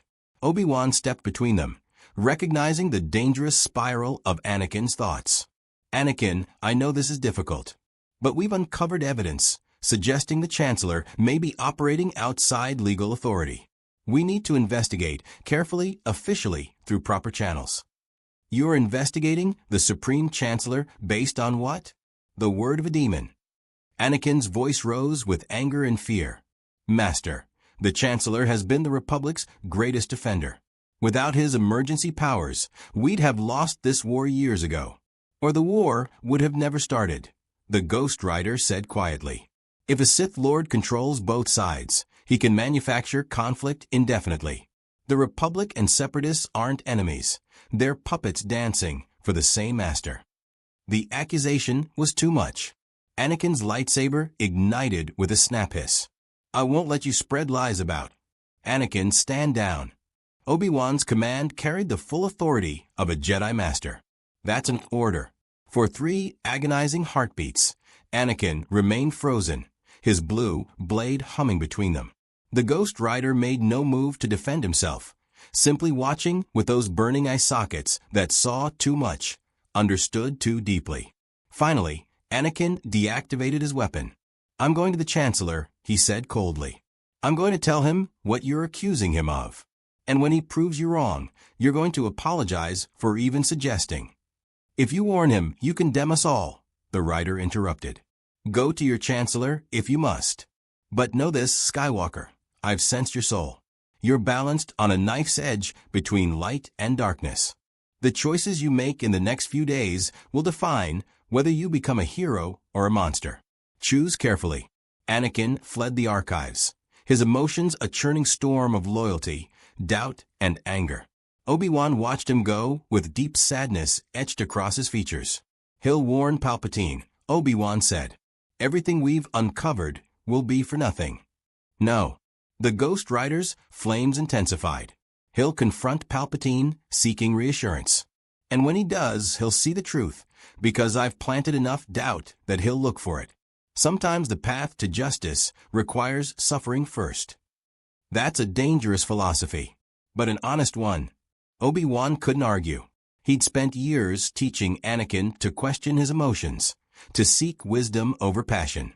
Perhaps this crisis would force those lessons to finally take root. Or perhaps it would push Anakin over the edge into darkness. The Force remained clouded, offering no clear guidance. 3 days, Obi-Wan reminded the Rider. "Let me gather the council and present our evidence formally. Can you remain patient that long?" The Ghost Rider's skull turned toward the archive's upper windows, where the Coruscant skyline glittered with 1,000,000,000 lights. Somewhere in that cityscape, a Sith Lord sat in an executive office, manipulating a galactic war. The spirit of vengeance wanted to ride directly to the Senate building, to drag Palpatine screaming into judgment. But tactical patience had its place. 3 days, the rider agreed. But if your council refuses to act, I hunt alone. And Jedi who stand between me and the guilty become guilty themselves. It was a threat and a promise. Obi-Wan accepted it with a solemn nod. Fair enough. Now, I suggest you leave the temple before security arrives in force. I can only talk our way out of so many breaches. The Ghost Rider departed through an upper-level exit, his hell cycle somehow already waiting on a landing platform, despite being parked 5 levels below. Jedi security would find no trace of how it got there. Some mysteries even the Force couldn't explain. Alone in the archives, Obi-Wan Kenobi sat heavily at the terminal, staring at the damning evidence they'd uncovered. In 3 days, he would bring this before the Council and likely shatter the Republic's foundation. Or Anakin would warn Palpatine, and they'd all die in whatever trap the Sith Lord had prepared. Either way, the Clone Wars were about to reach a turning point, and the Ghost Rider's arrival had accelerated a confrontation that might have taken years to develop. Sometimes Obi-Wan reflected, the Force worked in mysterious and terrifying ways. The liberation of Ryloth had been a strategic priority for the Republic since the Separatists invaded the Twi'lek homeworld 18 months into the Clone Wars. The planet's location along key hyperspace routes made it valuable, but more importantly, its conquest by the Separatists had resulted in brutal occupation tactics that made even hardened clone commanders uncomfortable. Wat Tambor, the Techno-Union foreman overseeing the occupation, had turned the planet's capital into a testing ground for new weapons and a source of slave labor. The Republic's Liberation Fleet, led by Jedi generals Mace Windu and Obi-Wan Kenobi, had broken through the orbital blockade 3 days earlier. Now came the difficult part, urban warfare against entrenched droid positions, with thousands of Twi'lek civilians caught between opposing forces. What the Republic didn't know was that the Ghost Rider had arrived before them. He'd left Coruscant immediately after his encounter with Obi-Wan in the archives, unable to remain idle while the Jedi debated proper procedure. The Force resonance of guilt had drawn him to Ryloth like a beacon. Wat Tambor's crimes screamed across space, demanding judgment. The Rider had crossed the galaxy alone, following hyperspace routes he shouldn't have understood but somehow did. His hell cycle adapted to function in the vacuum of space through sheer supernatural will. Now he rode through Ryloth's capital city of Lesu, the hell cycle leaving burning trails on ancient cobblestones, while Twi'lek civilians watched from shuttered windows. The occupation had been brutal. Entire neighborhoods destroyed in retaliation for resistance, families separated, cultural treasures melted down for raw materials. The accumulated guilt of 18 months pressed against the Rider's awareness like a physical weight. Wat Tambor's command center occupied what had been the city's Hall of Justice, a bitter irony not lost on the Ghost Rider. The Techno-Union representative had fortified the building with ray shields, automated defense turrets, and 2 battalions of battle droids. A frontal assault would cost dozens of clone trooper lives. The Ghost Rider simply rode through the main entrance. The ray shield flickered and died as hellfire consumed the generators.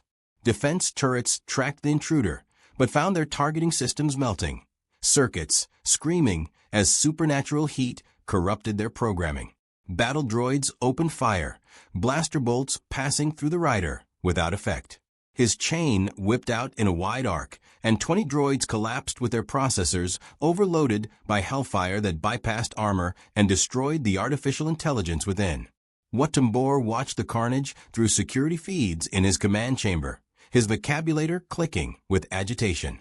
What is that thing? Why weren't we warned of this Republic weapon?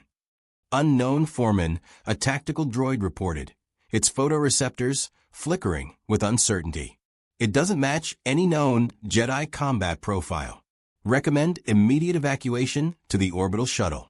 No, I won't abandon this facility to Republic forces. Deploy the special weapons.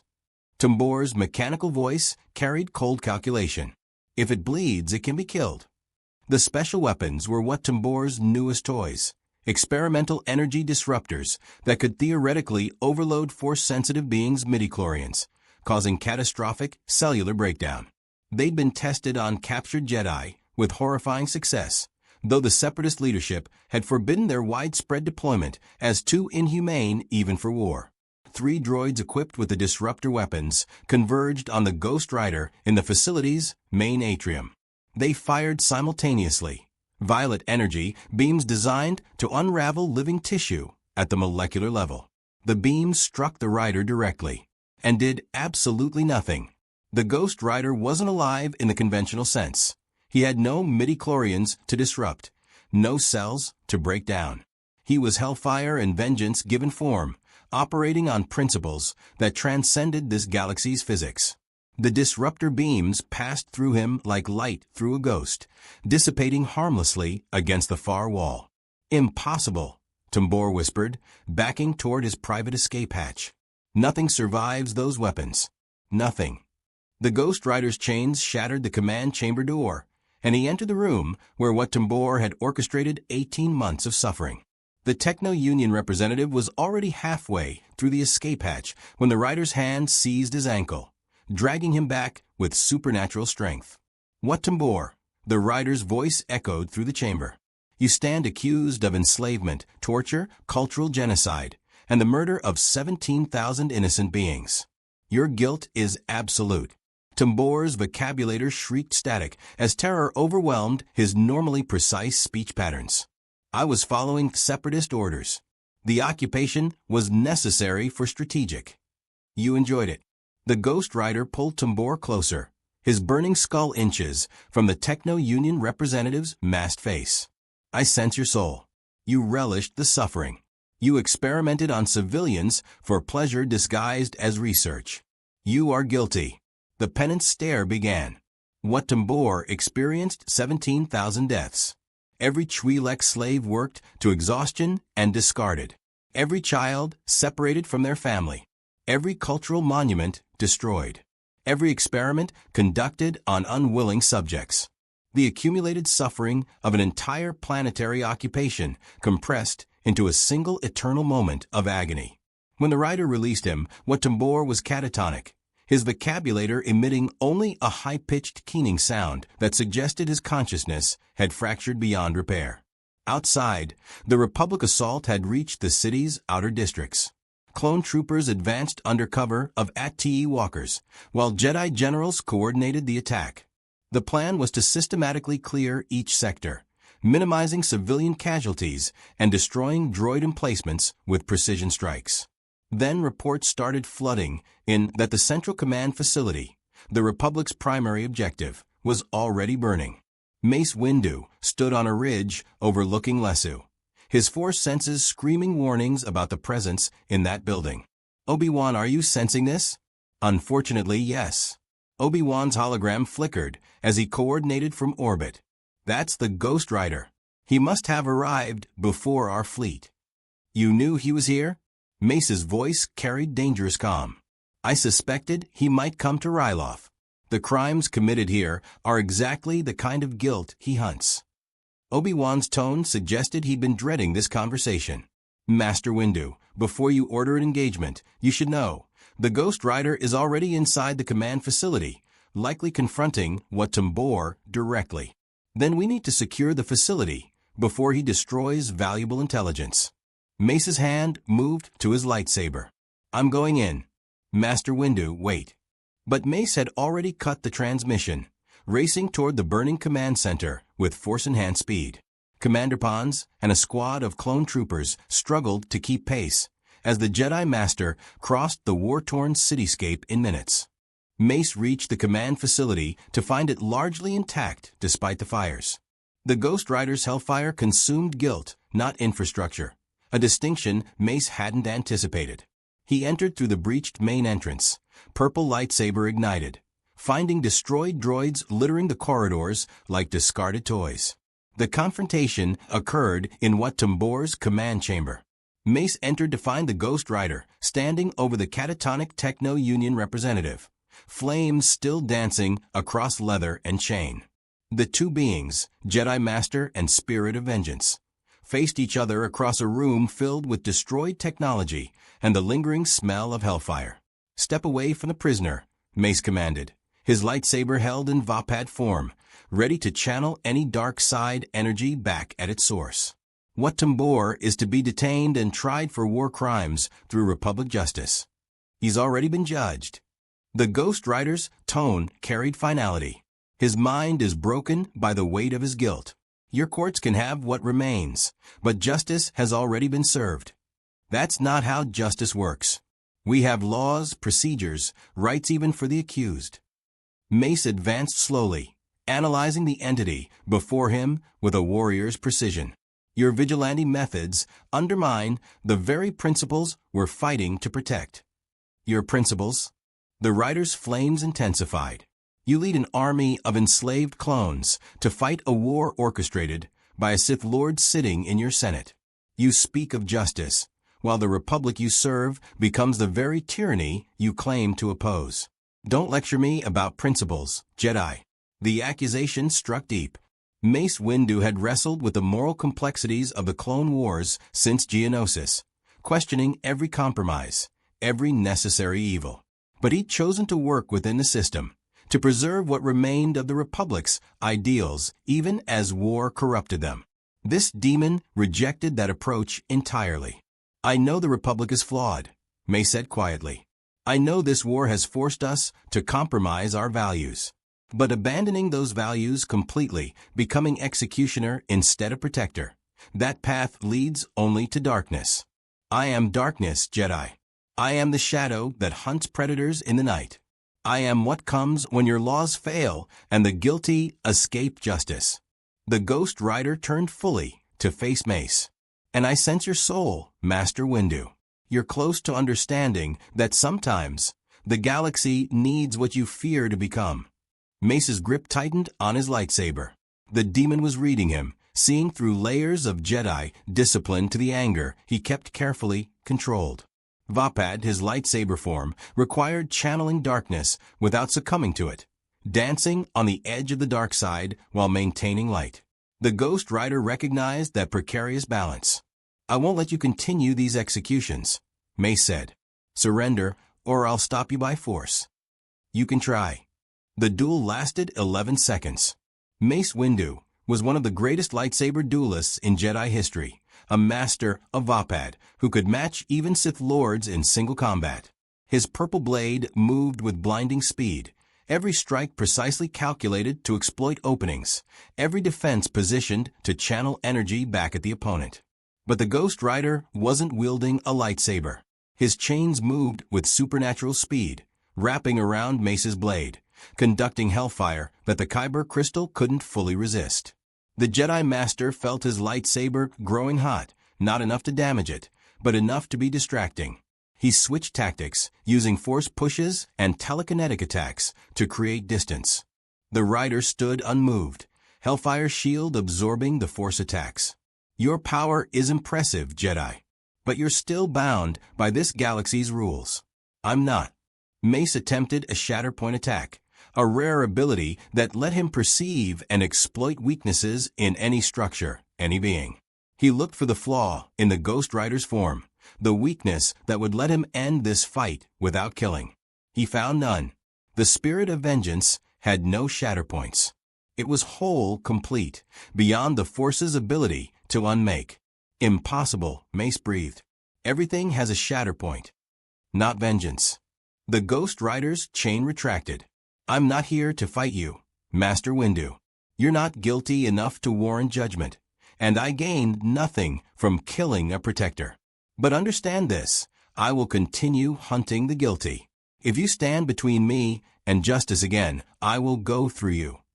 Before Mace could respond, a Republic shuttle descended toward the facility's landing platform. Obi-Wan had arrived, likely sensing the confrontation through the Force. The Jedi Master entered the command chamber moments later, taking in the scene with weary resignation. "I see introductions have been made," Obi-Wan said dryly. "Master Kenobi." Mace's tone carried layers of meaning. "You have explaining to do. About this entity. About why you didn't warn the Council about." About the Sith Lord controlling the Republic, the Ghost Rider interrupted. Tell him, Kenobi. Tell him what we found in your temple archives. The room fell silent. Mace Windu turned slowly to Obi-Wan, his expression demanding answers. And in that moment, the Ghost Rider's presence on Ryloth became far more complicated than a simple war criminal execution. The truth was coming out. And when it did, the Clone Wars and the Jedi Order would never be the same. The emergency council session convened within 6 hours of the Ryloth incident, called at Mace Windu's insistence after Obi-Wan's revelation in Wat Tambor's command chamber. Every council member attended either in person or via hologram, the gravity of the accusation overriding all other concerns. Even Yoda had emerged from deep meditation, his ancient eyes reflecting worry that had accumulated over 900 years of watching the galaxy spin toward darkness. The Ghost Rider had not been invited. He waited outside the council chamber on a temple landing platform, his hell cycle idling beside him, while clone troopers maintained a nervous perimeter at 50 meters. The Jedi had made their position clear. This was internal deliberation, not a trial where outside testimony was welcome. The Rider accepted this with surprising patience, content to let Obi-Wan present the evidence while he sensed the emotional currents flowing through the temple.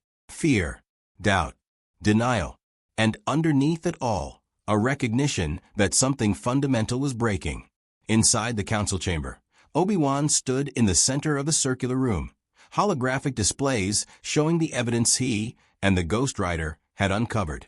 Financial records, personnel assignments, testimony from clone troopers who'd witnessed proto-inquisitors operating under mysterious authority. Nothing definitive, nothing that would hold up in a Senate trial, but enough circumstantial evidence to paint a disturbing pattern. You're suggesting, Kadamundi said carefully, that Supreme Chancellor Palpatine, the democratically elected leader of the Galactic Republic, is secretly a Sith Lord orchestrating both sides of this war. I'm suggesting we investigate the possibility, Obi-Wan replied. The evidence warrants scrutiny at minimum. Evidence provided by a demon, Mace Windu added, his tone neutral, but his force presence troubled. I fought the Ghost Rider on Ryloth. He's powerful, operating outside the Force's normal influence. But that doesn't make him trustworthy. No, Obi-Wan agreed. But it makes him observant in ways we're not. He sensed dark side corruption in operatives working under the Chancellor's authority. He identified patterns in Palpatine's behavior that we've been overlooking. Whether we trust him or not, his observations align with concerns the Council has privately discussed for months. Shak Ti's hologram flickered as she spoke from Kamino. I've been overseeing clone production since the war began. There are anomalies in the clones' programming that the Kaminoans refuse to fully explain. Inhibitor chips, they claim, are behavioral regulators, but which show unusual activation patterns when I probe them with the Force. If someone wanted to build a control mechanism into our army, that is a serious accusation, Master T. Plo Koon interrupted gently. The clones have served with honor and loyalty. To suggest they're compromised undermines everything we've built. I'm not suggesting the clones are compromised, Shak Ti clarified. I'm suggesting they may have been engineered with fail-safes we don't understand. If Palpatine is Sith, and if he orchestrated the clone army's creation, then those fail-safes could be. Order 66, Obi-Wan said quietly. Every head turned toward him. It's a contingency order buried in clone command protocols, Obi-Wan continued, his voice heavy with the weight of the revelation. I found reference to it while investigating the Chancellor's files. The exact parameters are classified above even Council clearance, but the designation alone suggests emergency executive action. If those inhibitor chips are designed to enforce loyalty to the Chancellor above all else, the implications hung in the air like a death sentence. An army of 3 million clones, programmed to execute orders that might override their personalities, their friendships, their very sense of self. It was the ultimate control mechanism. Loyalty bought not through trust, but through genetic engineering and neural programming. Yoda's ears drooped, and when he spoke, his voice carried centuries of accumulated sorrow. Blind we have been, too focused on the war, too trusting of the Republic's institutions. The dark side clouds everything, but this is a darkness we helped create. We don't know that Order 66 is what we fear, Ki-Adi-Mundi protested. It could be a legitimate contingency for extreme scenarios. We're speculating based on fragments and a demon's suspicions.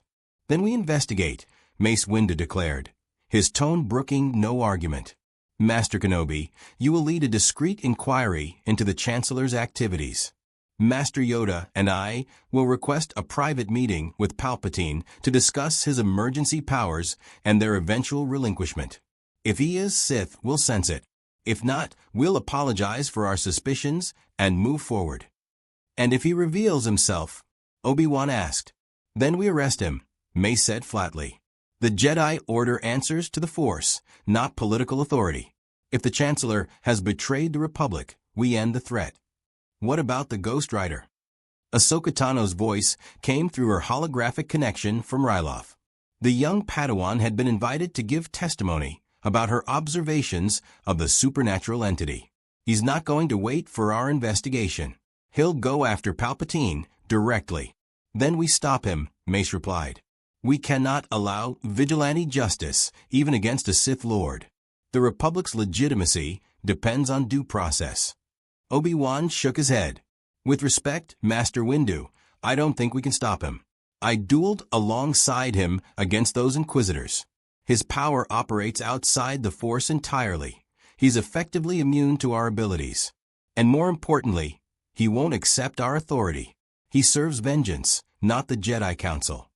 Everyone can be stopped, Mace insisted, but his voice lacked full conviction. He'd felt the futility of striking at the Ghost Rider, the sensation of fighting something that existed partially outside reality. Perhaps stopping him isn't the goal, Yoda said softly. All eyes turned to the ancient master. Used his passion, we can point the Ghost Rider at the true enemy, and his judgment may expose what we cannot. You're suggesting we use him as a weapon? Plo Koon sounded shocked. Master Yoda, that goes against everything the Jedi stand for. Survival goes against many things we stand for, Yoda replied, his tone sad but resolute. War has already corrupted us, made us generals, made us compromise. One more compromise to end the war, perhaps acceptable. That is, or perhaps proof that already fallen, we have. The council chamber fell into troubled silence. They were discussing using a demon to hunt a Sith Lord, abandoning centuries of Jedi philosophy in favor of pragmatic necessity. The Clone Wars had brought them to this, weighing principles against survival, debating whether the ends could justify the means. Outside on the landing platform, the Ghost Rider sensed the emotional shift within the council chamber. They were reaching consensus, but not the consensus he'd expected. Something had changed in their deliberations, a decision made that would affect his hunt. The chamber doors opened and Obi-Wan emerged, his expression carefully controlled. He approached the Ghost Rider, while clone troopers watched nervously. The council has decided to investigate Chancellor Palpatine, Obi-Wan said without preamble. But they've also decided that if he is Sith, the Jedi Order will handle his arrest. They're asking you to stand down. Asking, the Rider repeated. Not ordering. They know they can't order you, but they're requesting your patience. Give us 72 hours to gather evidence and confront Palpatine through proper channels. If he's guilty, we'll bring him to justice. Your justice is too slow, too political. The Ghost Rider's flames intensified. Every hour that Sith Lord remains in power, more beings die in his manufactured war. Justice delayed is justice denied. I know, but if you attack the Supreme Chancellor without undeniable proof, you'll make him a martyr. The Senate will rally around him. The Jedi will be forced to defend the Republic's legitimacy, and the real Sith will use the chaos to consolidate more power. Obi-Wan's voice carried the weight of decades spent navigating political complexities. Sometimes the righteous path requires patience. The rider was silent for a long moment, the Hell Cycle's engine growling like a caged predator. Finally he spoke, 48 hours. Not 72. If your Jedi haven't exposed Palpatine's true nature by then, I hunt him myself. And anyone standing between us becomes an accessory to his crimes." It was a compromise, which surprised Obi-Wan. The Ghost Rider had shown no previous willingness to delay judgment. Perhaps there was more humanity in the spirit of vengeance than anyone realized. "Agreed," Obi-Wan said. 48 hours. The rider mounted his hell cycle, preparing to leave the temple. But before he accelerated away, he turned back toward Obi-Wan. "Tell your council something, Jedi. I've judged thousands of guilty souls across realities.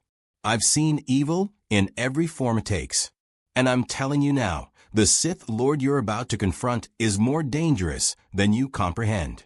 He's been playing this game for decades, positioning every piece with perfect patience. When you finally move against him, he'll be ready. And many Jedi will die. Then we die doing what's right," Obi-Wan replied simply. The Ghost Rider's skull tilted slightly, perhaps acknowledging the nobility in such fatalism. Then the hell cycle roared to life, and he vanished into Coruscant's traffic lanes, leaving Obi-Wan alone with the weight of prophecy. Inside the council chamber, Mace Windu was organizing the investigation teams when his comlink chirped urgently. "Master Windu, this is Captain Rex. We have a situation at the Chancellor's office building. There's been an incident." Mace's hand tightened on his lightsaber. "What kind of incident?" "Sir, Jedi Knight Anakin Skywalker is in the Chancellor's office. And according to security feeds, they've been alone together for 2 hours. Master Skywalker requested privacy for a sensitive discussion, but the Chancellor's guards are concerned.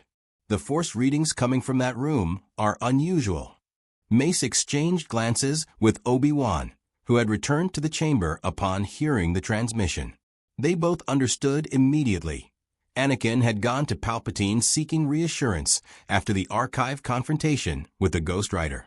And if Palpatine truly was Sith, he would use that vulnerability to accelerate whatever endgame he'd planned.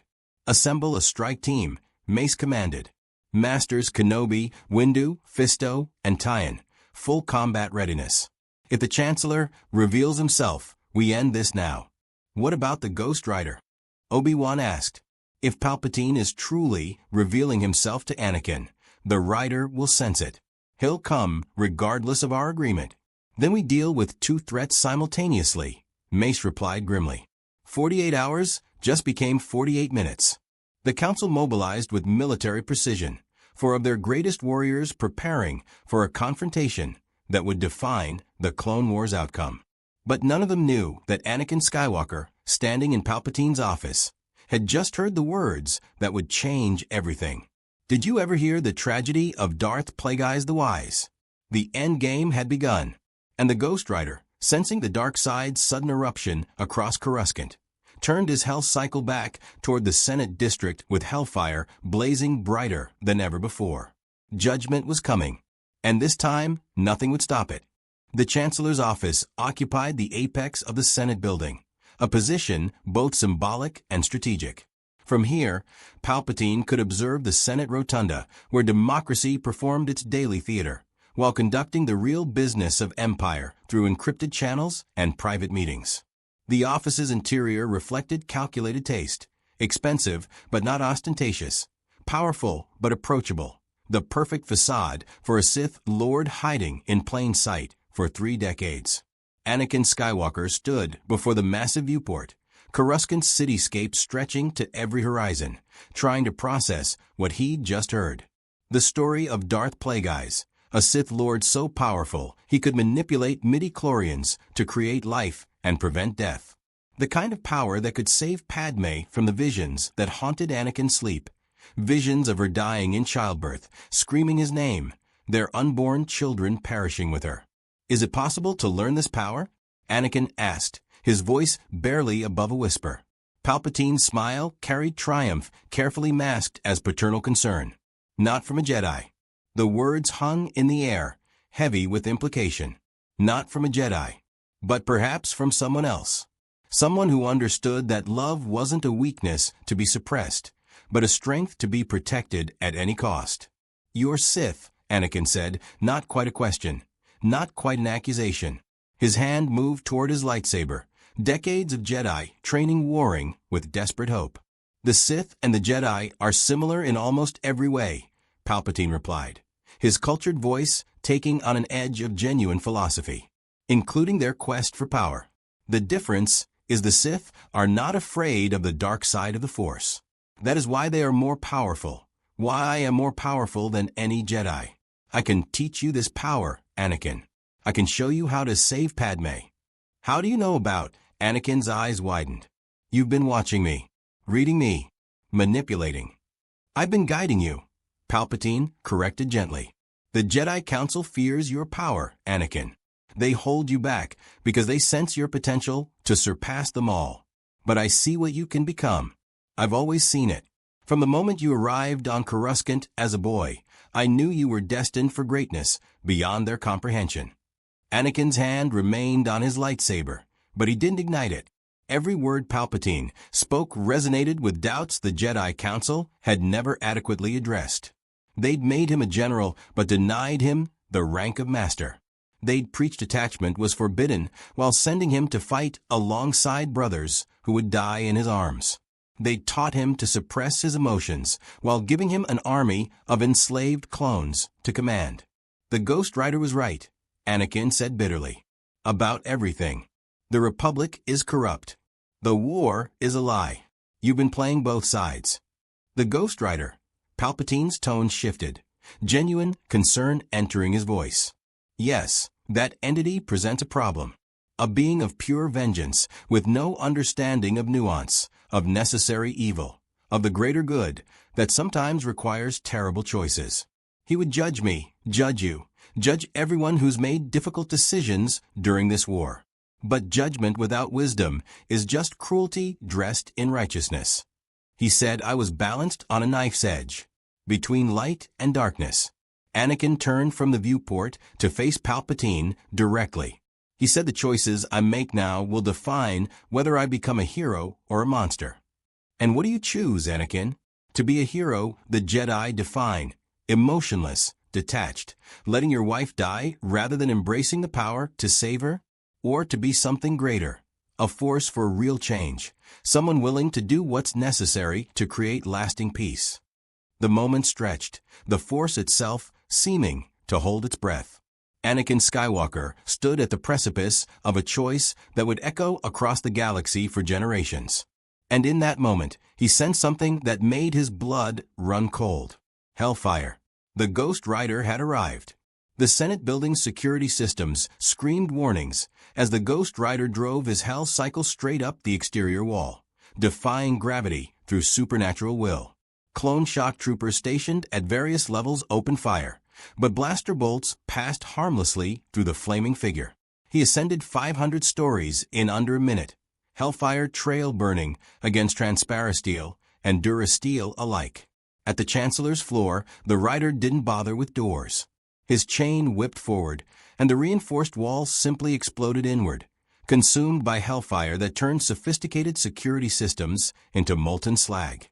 The hell cycle roared through the breach and into the office's antechamber, where Mace Windu, the Chancellor's aide, stood frozen in terror. "Where is the Sith?" the rider demanded. Mace Windu's trembling hand pointed toward the inner office doors. The Ghost Rider kicked the doors open with enough force to tear them from their hinges. Inside, he found Anakin Skywalker standing between him and Chancellor Palpatine, lightsaber now ignited, positioned defensively. "Stand aside, Skywalker," the rider commanded, his flames intensifying. "I'm here for him." "I can't let you kill the Supreme Chancellor," Anakin said, but his voice carried uncertainty. He'd just confirmed Palpatine was Sith, yet found himself defending him. The contradiction tore at his already fractured mind. Palpatine remained seated behind his desk, the perfect image of calm authority. "Anakin, you don't have to protect me. If this creature wants to judge me for the decisions I've made to save the Republic, let him try. I've spent decades preparing for threats like this." The Ghost Rider's attention locked onto Palpatine, and for the first time, he saw the Sith Lord's true nature. The elaborate force mask that had hidden him from Jedi for 30 years meant nothing to a being that sensed guilt, not Force signatures. Beneath the grandfatherly facade, beneath the politician's calculated kindness, the rider saw an ocean of sins. Manipulation of entire governments. The orchestration of conflicts that killed billions. The corruption of countless beings, twisted into weapons and discarded when no longer useful. The creation of the clone army. 3 million slaves engineered to die for a war their master controlled from both sides. The Proto-Inquisitors, broken Jedi remade into dark side hunters. And worst of all, the plan that was even now reaching fruition, Order 66, the command that would genocide the Jedi Order and deliver the galaxy into absolute tyranny. Guilty. Absolutely, irredeemably guilty. Sheev Palpatine. The Ghost Rider's voice carried the weight of cosmic judgment. You stand accused of crimes beyond counting. Genocide, slavery, the corruption of democracy itself. Your guilt eclipses any being I've encountered in this galaxy. And now, you will answer for every sin. Palpatine's pleasant mask finally dropped, replaced by something ancient and terrible. His eyes shifted, no longer the kind blue of a statesman, but yellow with Sith corruption. When he spoke, his voice carried the weight of dark side power accumulated over decades. I am the Senate. I am the Republic. I am the empire that will bring order to this galaxy. Palpatine rose from his desk, force energy crackling around him like black lightning. And you are nothing but a primitive spirit, bound by your simple concepts of justice and vengeance. In this galaxy, I am the ultimate power. I am the forces will made manifest.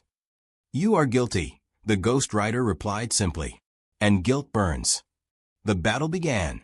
Palpatine moved with speed that belied his elderly appearance, crossing the office in a blur.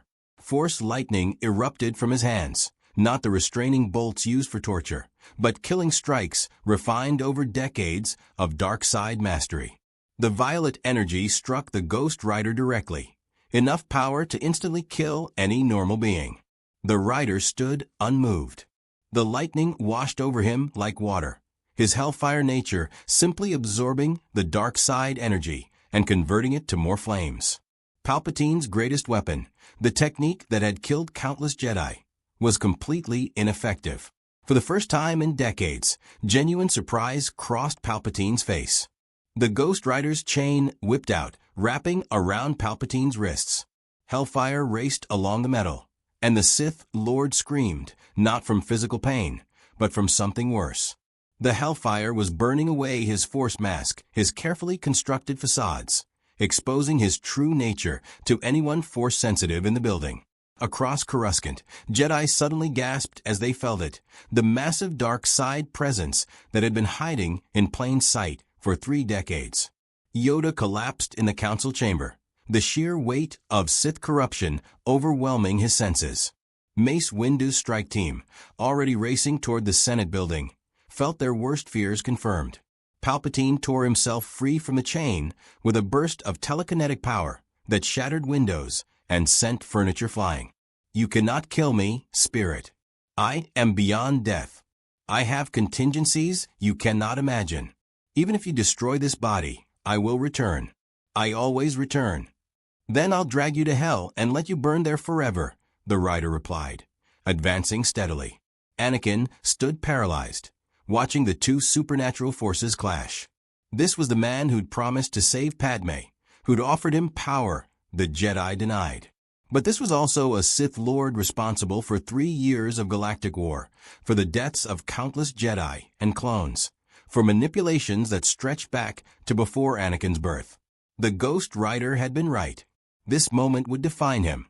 Palpatine launched another assault, using the Force to telekinetically hurl debris at the rider, while simultaneously attempting to dominate his mind. But the Ghost Rider had no mind to dominate, or rather, his consciousness existed partially outside this reality, making Sith mind tricks meaningless. The debris passed through him or burned away before impact. Anakin, Palpatine shouted, genuine desperation entering his voice. Help me destroy this creature. Together we can save Padme. Together we can bring order to the galaxy. Or, the Ghost Rider said, turning his burning gaze to Anakin, you can let justice take its course. Let me judge the guilty and find another way to save your wife. A way that doesn't require selling your soul to a Sith Lord who's been manipulating you since childhood.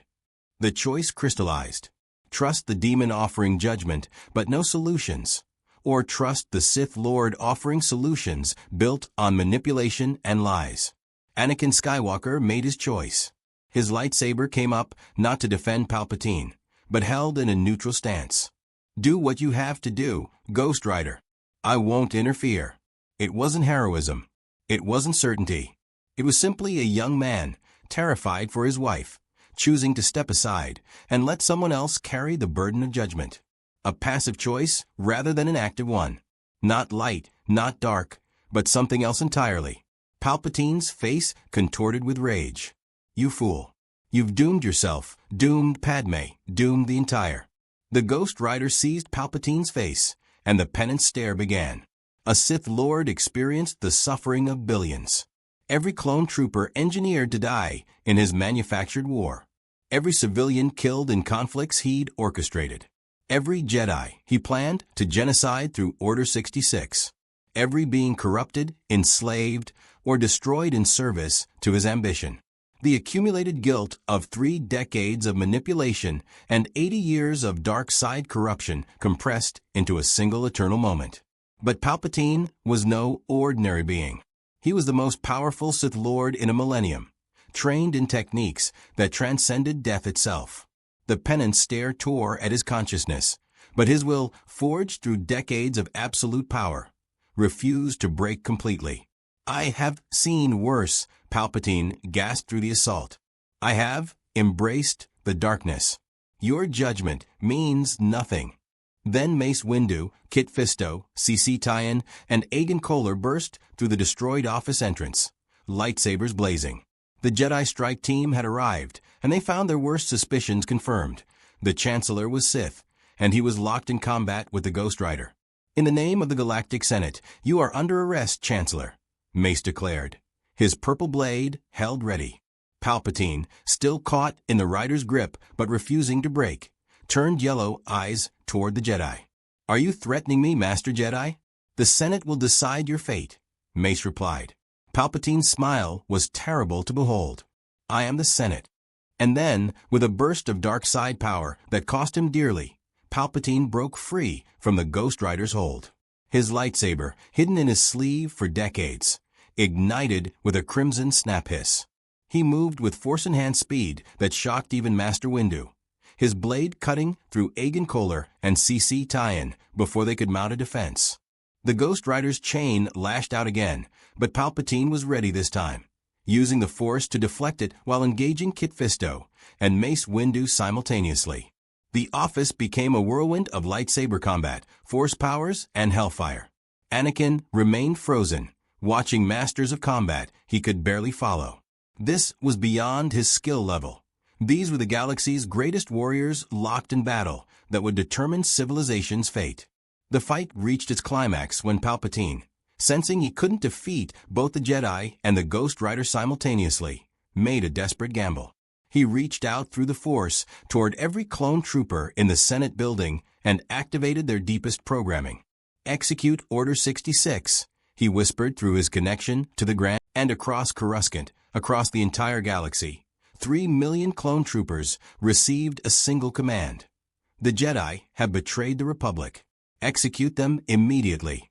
The Ghost Rider sensed the activation, a psychic scream as millions of minds were overridden, personalities suppressed, loyalty programming activated. The inhibitor chips Shock T had worried about flared to life, turning brothers into executioners. No, the Rider growled. This was beyond individual guilt. This was systematic genocide through mind control. Outside the office, Commander Fox and his shock troopers turned their weapons on Kit Fisto. The Nautolan Jedi fell, unable to process why his allies were suddenly trying to kill him.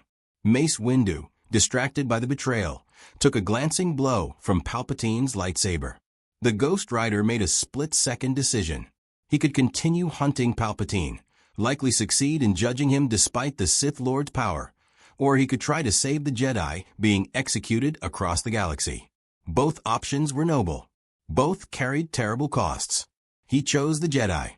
His chain wrapped around Palpatine one last time, not to judge, but to burn, searing the Sith Lord's body with hellfire that would take weeks to heal even with dark side techniques. Palpatine screamed, and in that moment of distraction, Mace Windu's blade found its mark, severing the Chancellor's lightsaber hand. "You've lost," Mace declared, standing over the mutilated Sith Lord. But Palpatine's smile never wavered. "Have I? Listen, Master Windu. Listen to the screams across the galaxy. My empire is already born. The Jedi are already dead. You've won this battle, but lost the war." And in that moment, both Jedi and Ghost Rider knew he was right. Order 66 was executing. The galaxy was falling, and they'd been too slow to stop it. The galaxy burned. Across 1,000 worlds, Jedi fell. On Cato Neimoidia, Plo Koon's starfighter was shot down by his own wingmen, the beloved master consumed by flames before he could process the betrayal. On Mygeeto, Ki-Adi-Mundi fought valiantly against his clone battalion, but was overwhelmed by sheer numbers, falling beneath a barrage of blaster fire from soldiers he'd call friends. On Felucia, Aayla Secura died confused and heartbroken as Commander Bly executed her from behind, her last thought questioning what she'd done wrong. The Ghost Rider felt every death. His supernatural awareness, attuned to guilt and innocence, experienced each execution as a psychic wound. The clones weren't guilty. Their minds had been overridden. Their free will suppressed by programming they'd never consented to. The Jedi weren't guilty. They died serving the Republic they'd sworn to protect. The only guilty party was the Sith Lord lying on his office floor, mutilated but triumphant, watching his galaxy-wide genocide unfold through the Force. "We have to stop it," Mace Windu gasped, his own body burned from Palpatine's lightning, his spirit wounded by the Force suddenly screaming with Jedi deaths. "We have to reach the temple, warn the others." "Too late," the Ghost Rider said, his flames dimming slightly with the weight of what he was sensing. "Hundreds are already dead. The temple is under assault. Clone troopers are storming it even now, led by—" He stopped, his burning gaze turning to Anakin Skywalker, who stood in shock by the shattered viewport. "Led by who?" Mace demanded. But the rider knew. He sensed the dark choice being made at the Jedi Temple's entrance, felt the moment a conflicted soul finally tipped into darkness, drawn by promises of power and the desperate need to save one person at the cost of everything else. "Not yet," the rider said quietly. "That particular judgment can wait." Palpatine, despite his injuries, managed a wet laugh. "Yes, let it wait. Let my new apprentice complete his first task. Let Darth Vader lead the 501st into your temple and end the Jedi forever. You cannot stop what I've set in motion." Mace Windu raised his lightsaber to strike the killing blow, every principle he'd ever held screaming that executing a wounded prisoner was wrong. But he also understood that leaving Palpatine alive meant condemning the galaxy to tyranny. The choice paralyzed him: kill in cold blood and betray the Jedi Code, or show mercy and doom billions. The Ghost Rider made the choice for him. His hand shot out, seizing what remained of Palpatine's consciousness through the penance stare. But this time, he didn't force the Sith Lord to experience his victim's suffering. He did something far more devastating. He forced Palpatine to experience what he could have been. In an alternate reality, a young Sheev Palpatine discovered his Force sensitivity and was trained by the Jedi. He became a diplomat, using his political genius and Force abilities to genuinely serve democracy. He married, had children, lived a life of meaning beyond power. He prevented wars through negotiation rather than orchestrating them. He died beloved, surrounded by family, having made the galaxy objectively better. Palpatine experienced the joy, the love, the fulfillment he'd sacrificed in pursuit of dark side domination. He felt what he'd given up, saw the man he could have been, understood the fundamental emptiness at the core of his existence. For someone who'd embraced darkness as strength, being shown the light he'd rejected was the cruelest judgment imaginable. When the rider released him, Palpatine's eyes, still yellow with corruption, held something they'd never contained before: doubt. "Get him to a medical facility," the rider commanded. "Keep him alive. Let him live with what he's seen, what he's lost, what he can never reclaim. Death would be mercy. This is justice." Mace stared at the Ghost Rider, recognizing the wisdom in leaving Palpatine broken rather than martyred. A dead Sith Lord could become legend, a rallying point for dark side followers. A living Sith Lord, shattered and doubting, was just a pathetic old man who'd gambled everything and lost his soul. "What about the clones?" Mace asked. "How do we stop Order 66? "We don't," the rider replied grimly. "The command is galactic. Even if we disable every inhibitor chip on Coruscant, millions more clones across 1,000 systems will continue executing Jedi. The genocide has begun, and it won't stop until either the Jedi are extinct or the clone army is. Then we save who we can." Mace activated his comlink. "All Jedi emergency frequency. Order 66 has been activated. The clone army has been compromised. Return to the temple immediately." He stopped. "No, don't return to the temple. It's already fallen. Scatter. Disappear. Survival is the mission now." The transmission went out, but how many would receive it? How many were already dead, killed by soldiers they trusted with their lives? The Ghost Rider turned to Anakin, who'd remained silent throughout the battle's conclusion. "You were about to make a choice, Skywalker. Before I arrived, before the Jedi strike team, Palpatine was offering you power. You were considering it. Anakin didn't deny it. He said he could teach me to save Padme, to prevent her death. And you believe him? After seeing what he truly is." The rider's flames intensified, not with anger, but with something resembling pity. "He would have taught you dark side techniques, yes. Made you powerful, yes. And in the process, destroyed everything that makes you worth saving. You would have become his weapon, used to hunt down surviving Jedi, to enforce his tyranny. And Padme would have died anyway, from heartbreak at what you'd become." "You don't know that," Anakin protested weakly. "I know guilt when I sense it, and the path you were on would have drowned you in it." The Ghost Rider approached Anakin until they stood face to face, burning skull and conflicted Jedi. "You made the right choice today by standing aside. You let justice take its course instead of serving evil. But understand this, your wife's fate isn't sealed. The future is always in motion. Find another way to save her. A way that doesn't require damnation." "What other way?" Anakin's voice cracked with desperation. "The Jedi forbid attachment. They won't help me. Palpatine was the only one who offered." "Then leave the Jedi," the rider said simply.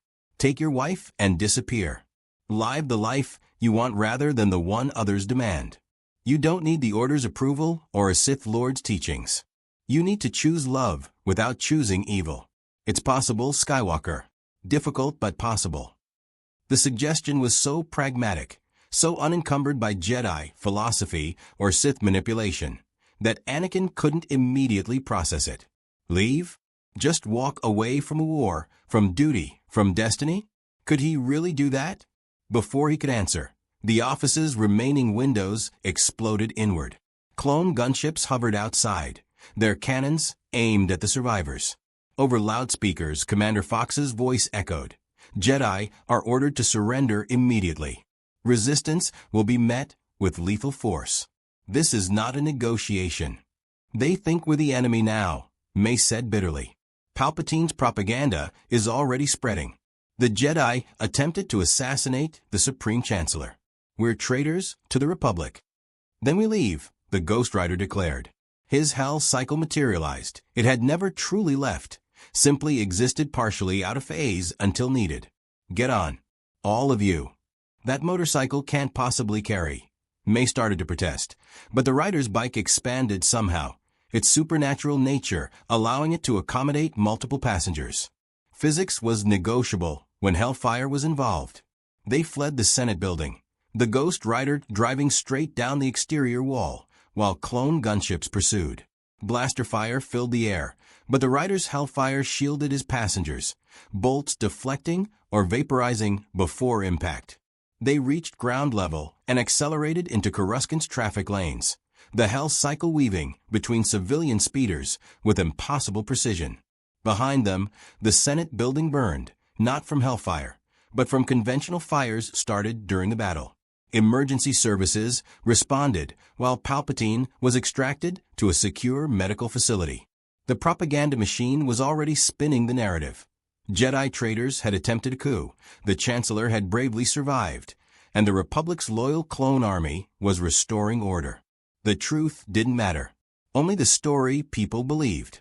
The Ghost Rider delivered his passengers to an abandoned industrial sector in Coruscant's lower levels, far from the Temple assault and Senate district chaos. Mace Windu, Anakin Skywalker, and surprisingly Obi-Wan Kenobi, who joined them during the escape after his own close call with Commander Cody, stood in the shadows while the galaxy they'd known collapsed around them. What now? Obi-Wan asked, the weight of failure heavy in his voice. The Jedi Order is being exterminated. The Republic has become an empire in everything but name. We've lost. You've lost this battle, the Ghost Rider corrected. But the war for the galaxy's soul continues. Palpatine may have activated Order 66, but I showed him something that will haunt him forever. The man he could have been. That doubt will fester. It won't redeem him, but it will make him vulnerable. Vulnerable how? Mace demanded. He based his power on absolute certainty in the dark side's superiority. I shattered that certainty. Now he'll question every choice, second-guess every decision. A Sith Lord who doubts is a Sith Lord who can be defeated. The rider's flames dimmed to a low burn, exhaustion showing even in a supernatural entity. It won't be today. It won't be tomorrow. But the seed of his destruction has been planted. And what about you? Anakin asked. Are you going to keep hunting the guilty? Keep judging everyone who's made difficult choices during this war? The Ghost Rider considered the question. He'd come to this galaxy seeking simple justice. Punish the guilty. Protect the innocent. But he discovered a conflict where guilt was systemic, where good people made terrible choices, where the line between victim and perpetrator was impossibly blurred. The clones were both slaves and executioners. The Jedi were both protectors and enablers. Even Anakin Skywalker, standing on darkness's edge, was both potential hero and potential monster. I'll keep hunting, the rider finally answered. But I've learned something in this galaxy. Sometimes judgment requires mercy. Sometimes vengeance requires patience. The guilty will answer for their crimes, but I'll consider context I might have ignored before. That sounds suspiciously like wisdom, Obi-Wan observed with faint humor despite everything. Don't spread it around. I have a reputation to maintain. The moment of levity passed quickly. They were fugitives now, hiding in the bowels of Coruscant while an empire was born overhead. Master Yoda had survived the Temple assault through the Force's warning and his own formidable combat skills. Other Jedi had scattered across the galaxy, going to ground, desperately trying to evade their former brothers-turned-executioners. We need to establish a network, Mace said, shifting into tactical mode despite exhaustion. Safe houses, communication channels, ways to find and protect surviving Jedi. If we're going underground, we need infrastructure. I can help with that, the Ghost Rider offered. I've learned your galaxy systems, its hidden routes. And I'm uniquely positioned to operate where Jedi can't. No Force signature to track, immune to most conventional weapons. I can be your courier, your scout. An alliance between the Jedi and a demon, Obi-Wan mused. The Council would have refused it 3 days ago. But circumstances have changed. The Council is gone, Mace said bluntly. We're all that remains, fragments of an order that believed too much in its own righteousness and too little in its enemy's cunning. If we rebuild, it will be different. It must be different. Anakin had remained silent, processing everything that had happened. Finally, he spoke. I'm leaving. The rider was right. I don't belong with the Jedi anymore. Too much doubt, too much fear. But I'm not joining Palpatine's empire either. I'm taking Padme somewhere safe, somewhere the war can't reach us. will disappear. Running won't. Mace started to object, but Obi-Wan raised a hand. Let him go, Mace. Anakin made his choice at the Senate building. He chose not to serve evil, even when evil offered everything he wanted. That's enough. More than enough. Obi-Wan clasped Anakin's shoulder. Be happy, Anakin. Raise your children in peace. That's more important than any destiny we imagine for you. Anakin nodded, gratitude and grief mingling in his expression. He'd been the chosen one, prophesied to bring balance to the Force. Instead, he was just a man choosing love over power. Maybe that was its own kind of balance.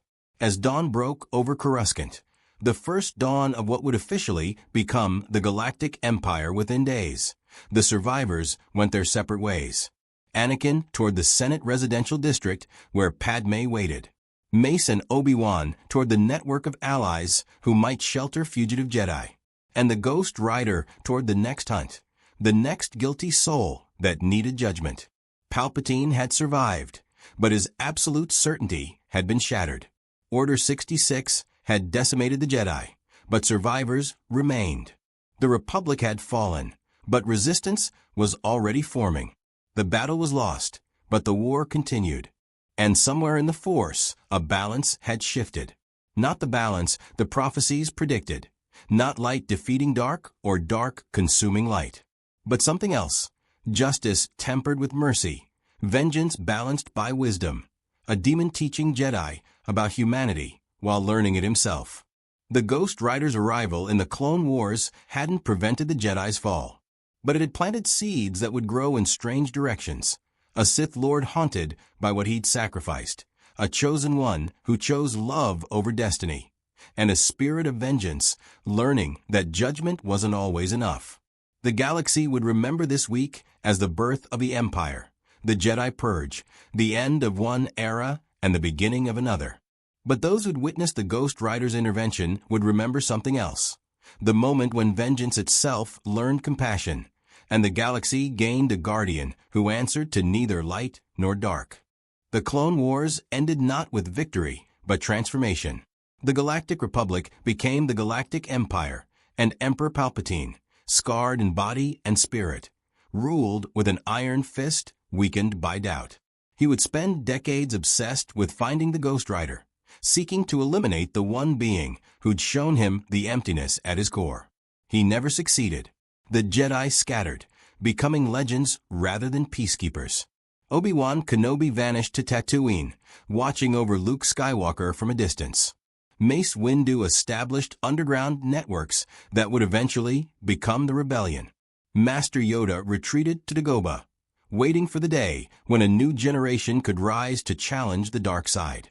Anakin Skywalker took Padme to the Outer Rim, far from Republic records and Imperial surveillance. They raised Luke and Leia in peace, teaching them about the Force without the Jedi's dogma or the Sith's corruption. The chosen one became a moisture farmer and found contentment in the choice. And the Ghost Rider? He continued his hunt across the galaxy, judging war criminals from both the Clone Wars and the Empire's subsequent atrocities. He became a legend whispered about in cantinas and feared in Imperial command rooms, the burning demon that hunted the guilty, that no amount of power could escape, that served neither government nor cause. Some said he was hunting toward a final confrontation with Palpatine, waiting for the right moment to finish what he'd started. Others claimed he was searching for a way home, seeking dimensional rifts that might return him to his original reality. A few believed he'd simply become part of the galaxy itself, a guardian that existed as long as injustice remained. The truth was simpler. The Ghost Rider had found purpose in a galaxy that needed judgment. He'd learned that vengeance could coexist with mercy, that justice required wisdom, and that even a spirit of vengeance could grow beyond its original nature. The Force had brought balance, just not the way anyone expected. And in the darkness of the Empire's tyranny, a single flame burned eternal, a promise that the guilty would never escape judgment, that no amount of power could hide sins forever. The galaxy far, far away would never forget the week when hellfire met the Force. And somewhere, riding through hyperspace on a motorcycle that defied physics, the Ghost Rider continued his eternal hunt. Because vengeance, like the Force itself, would be with the galaxy always.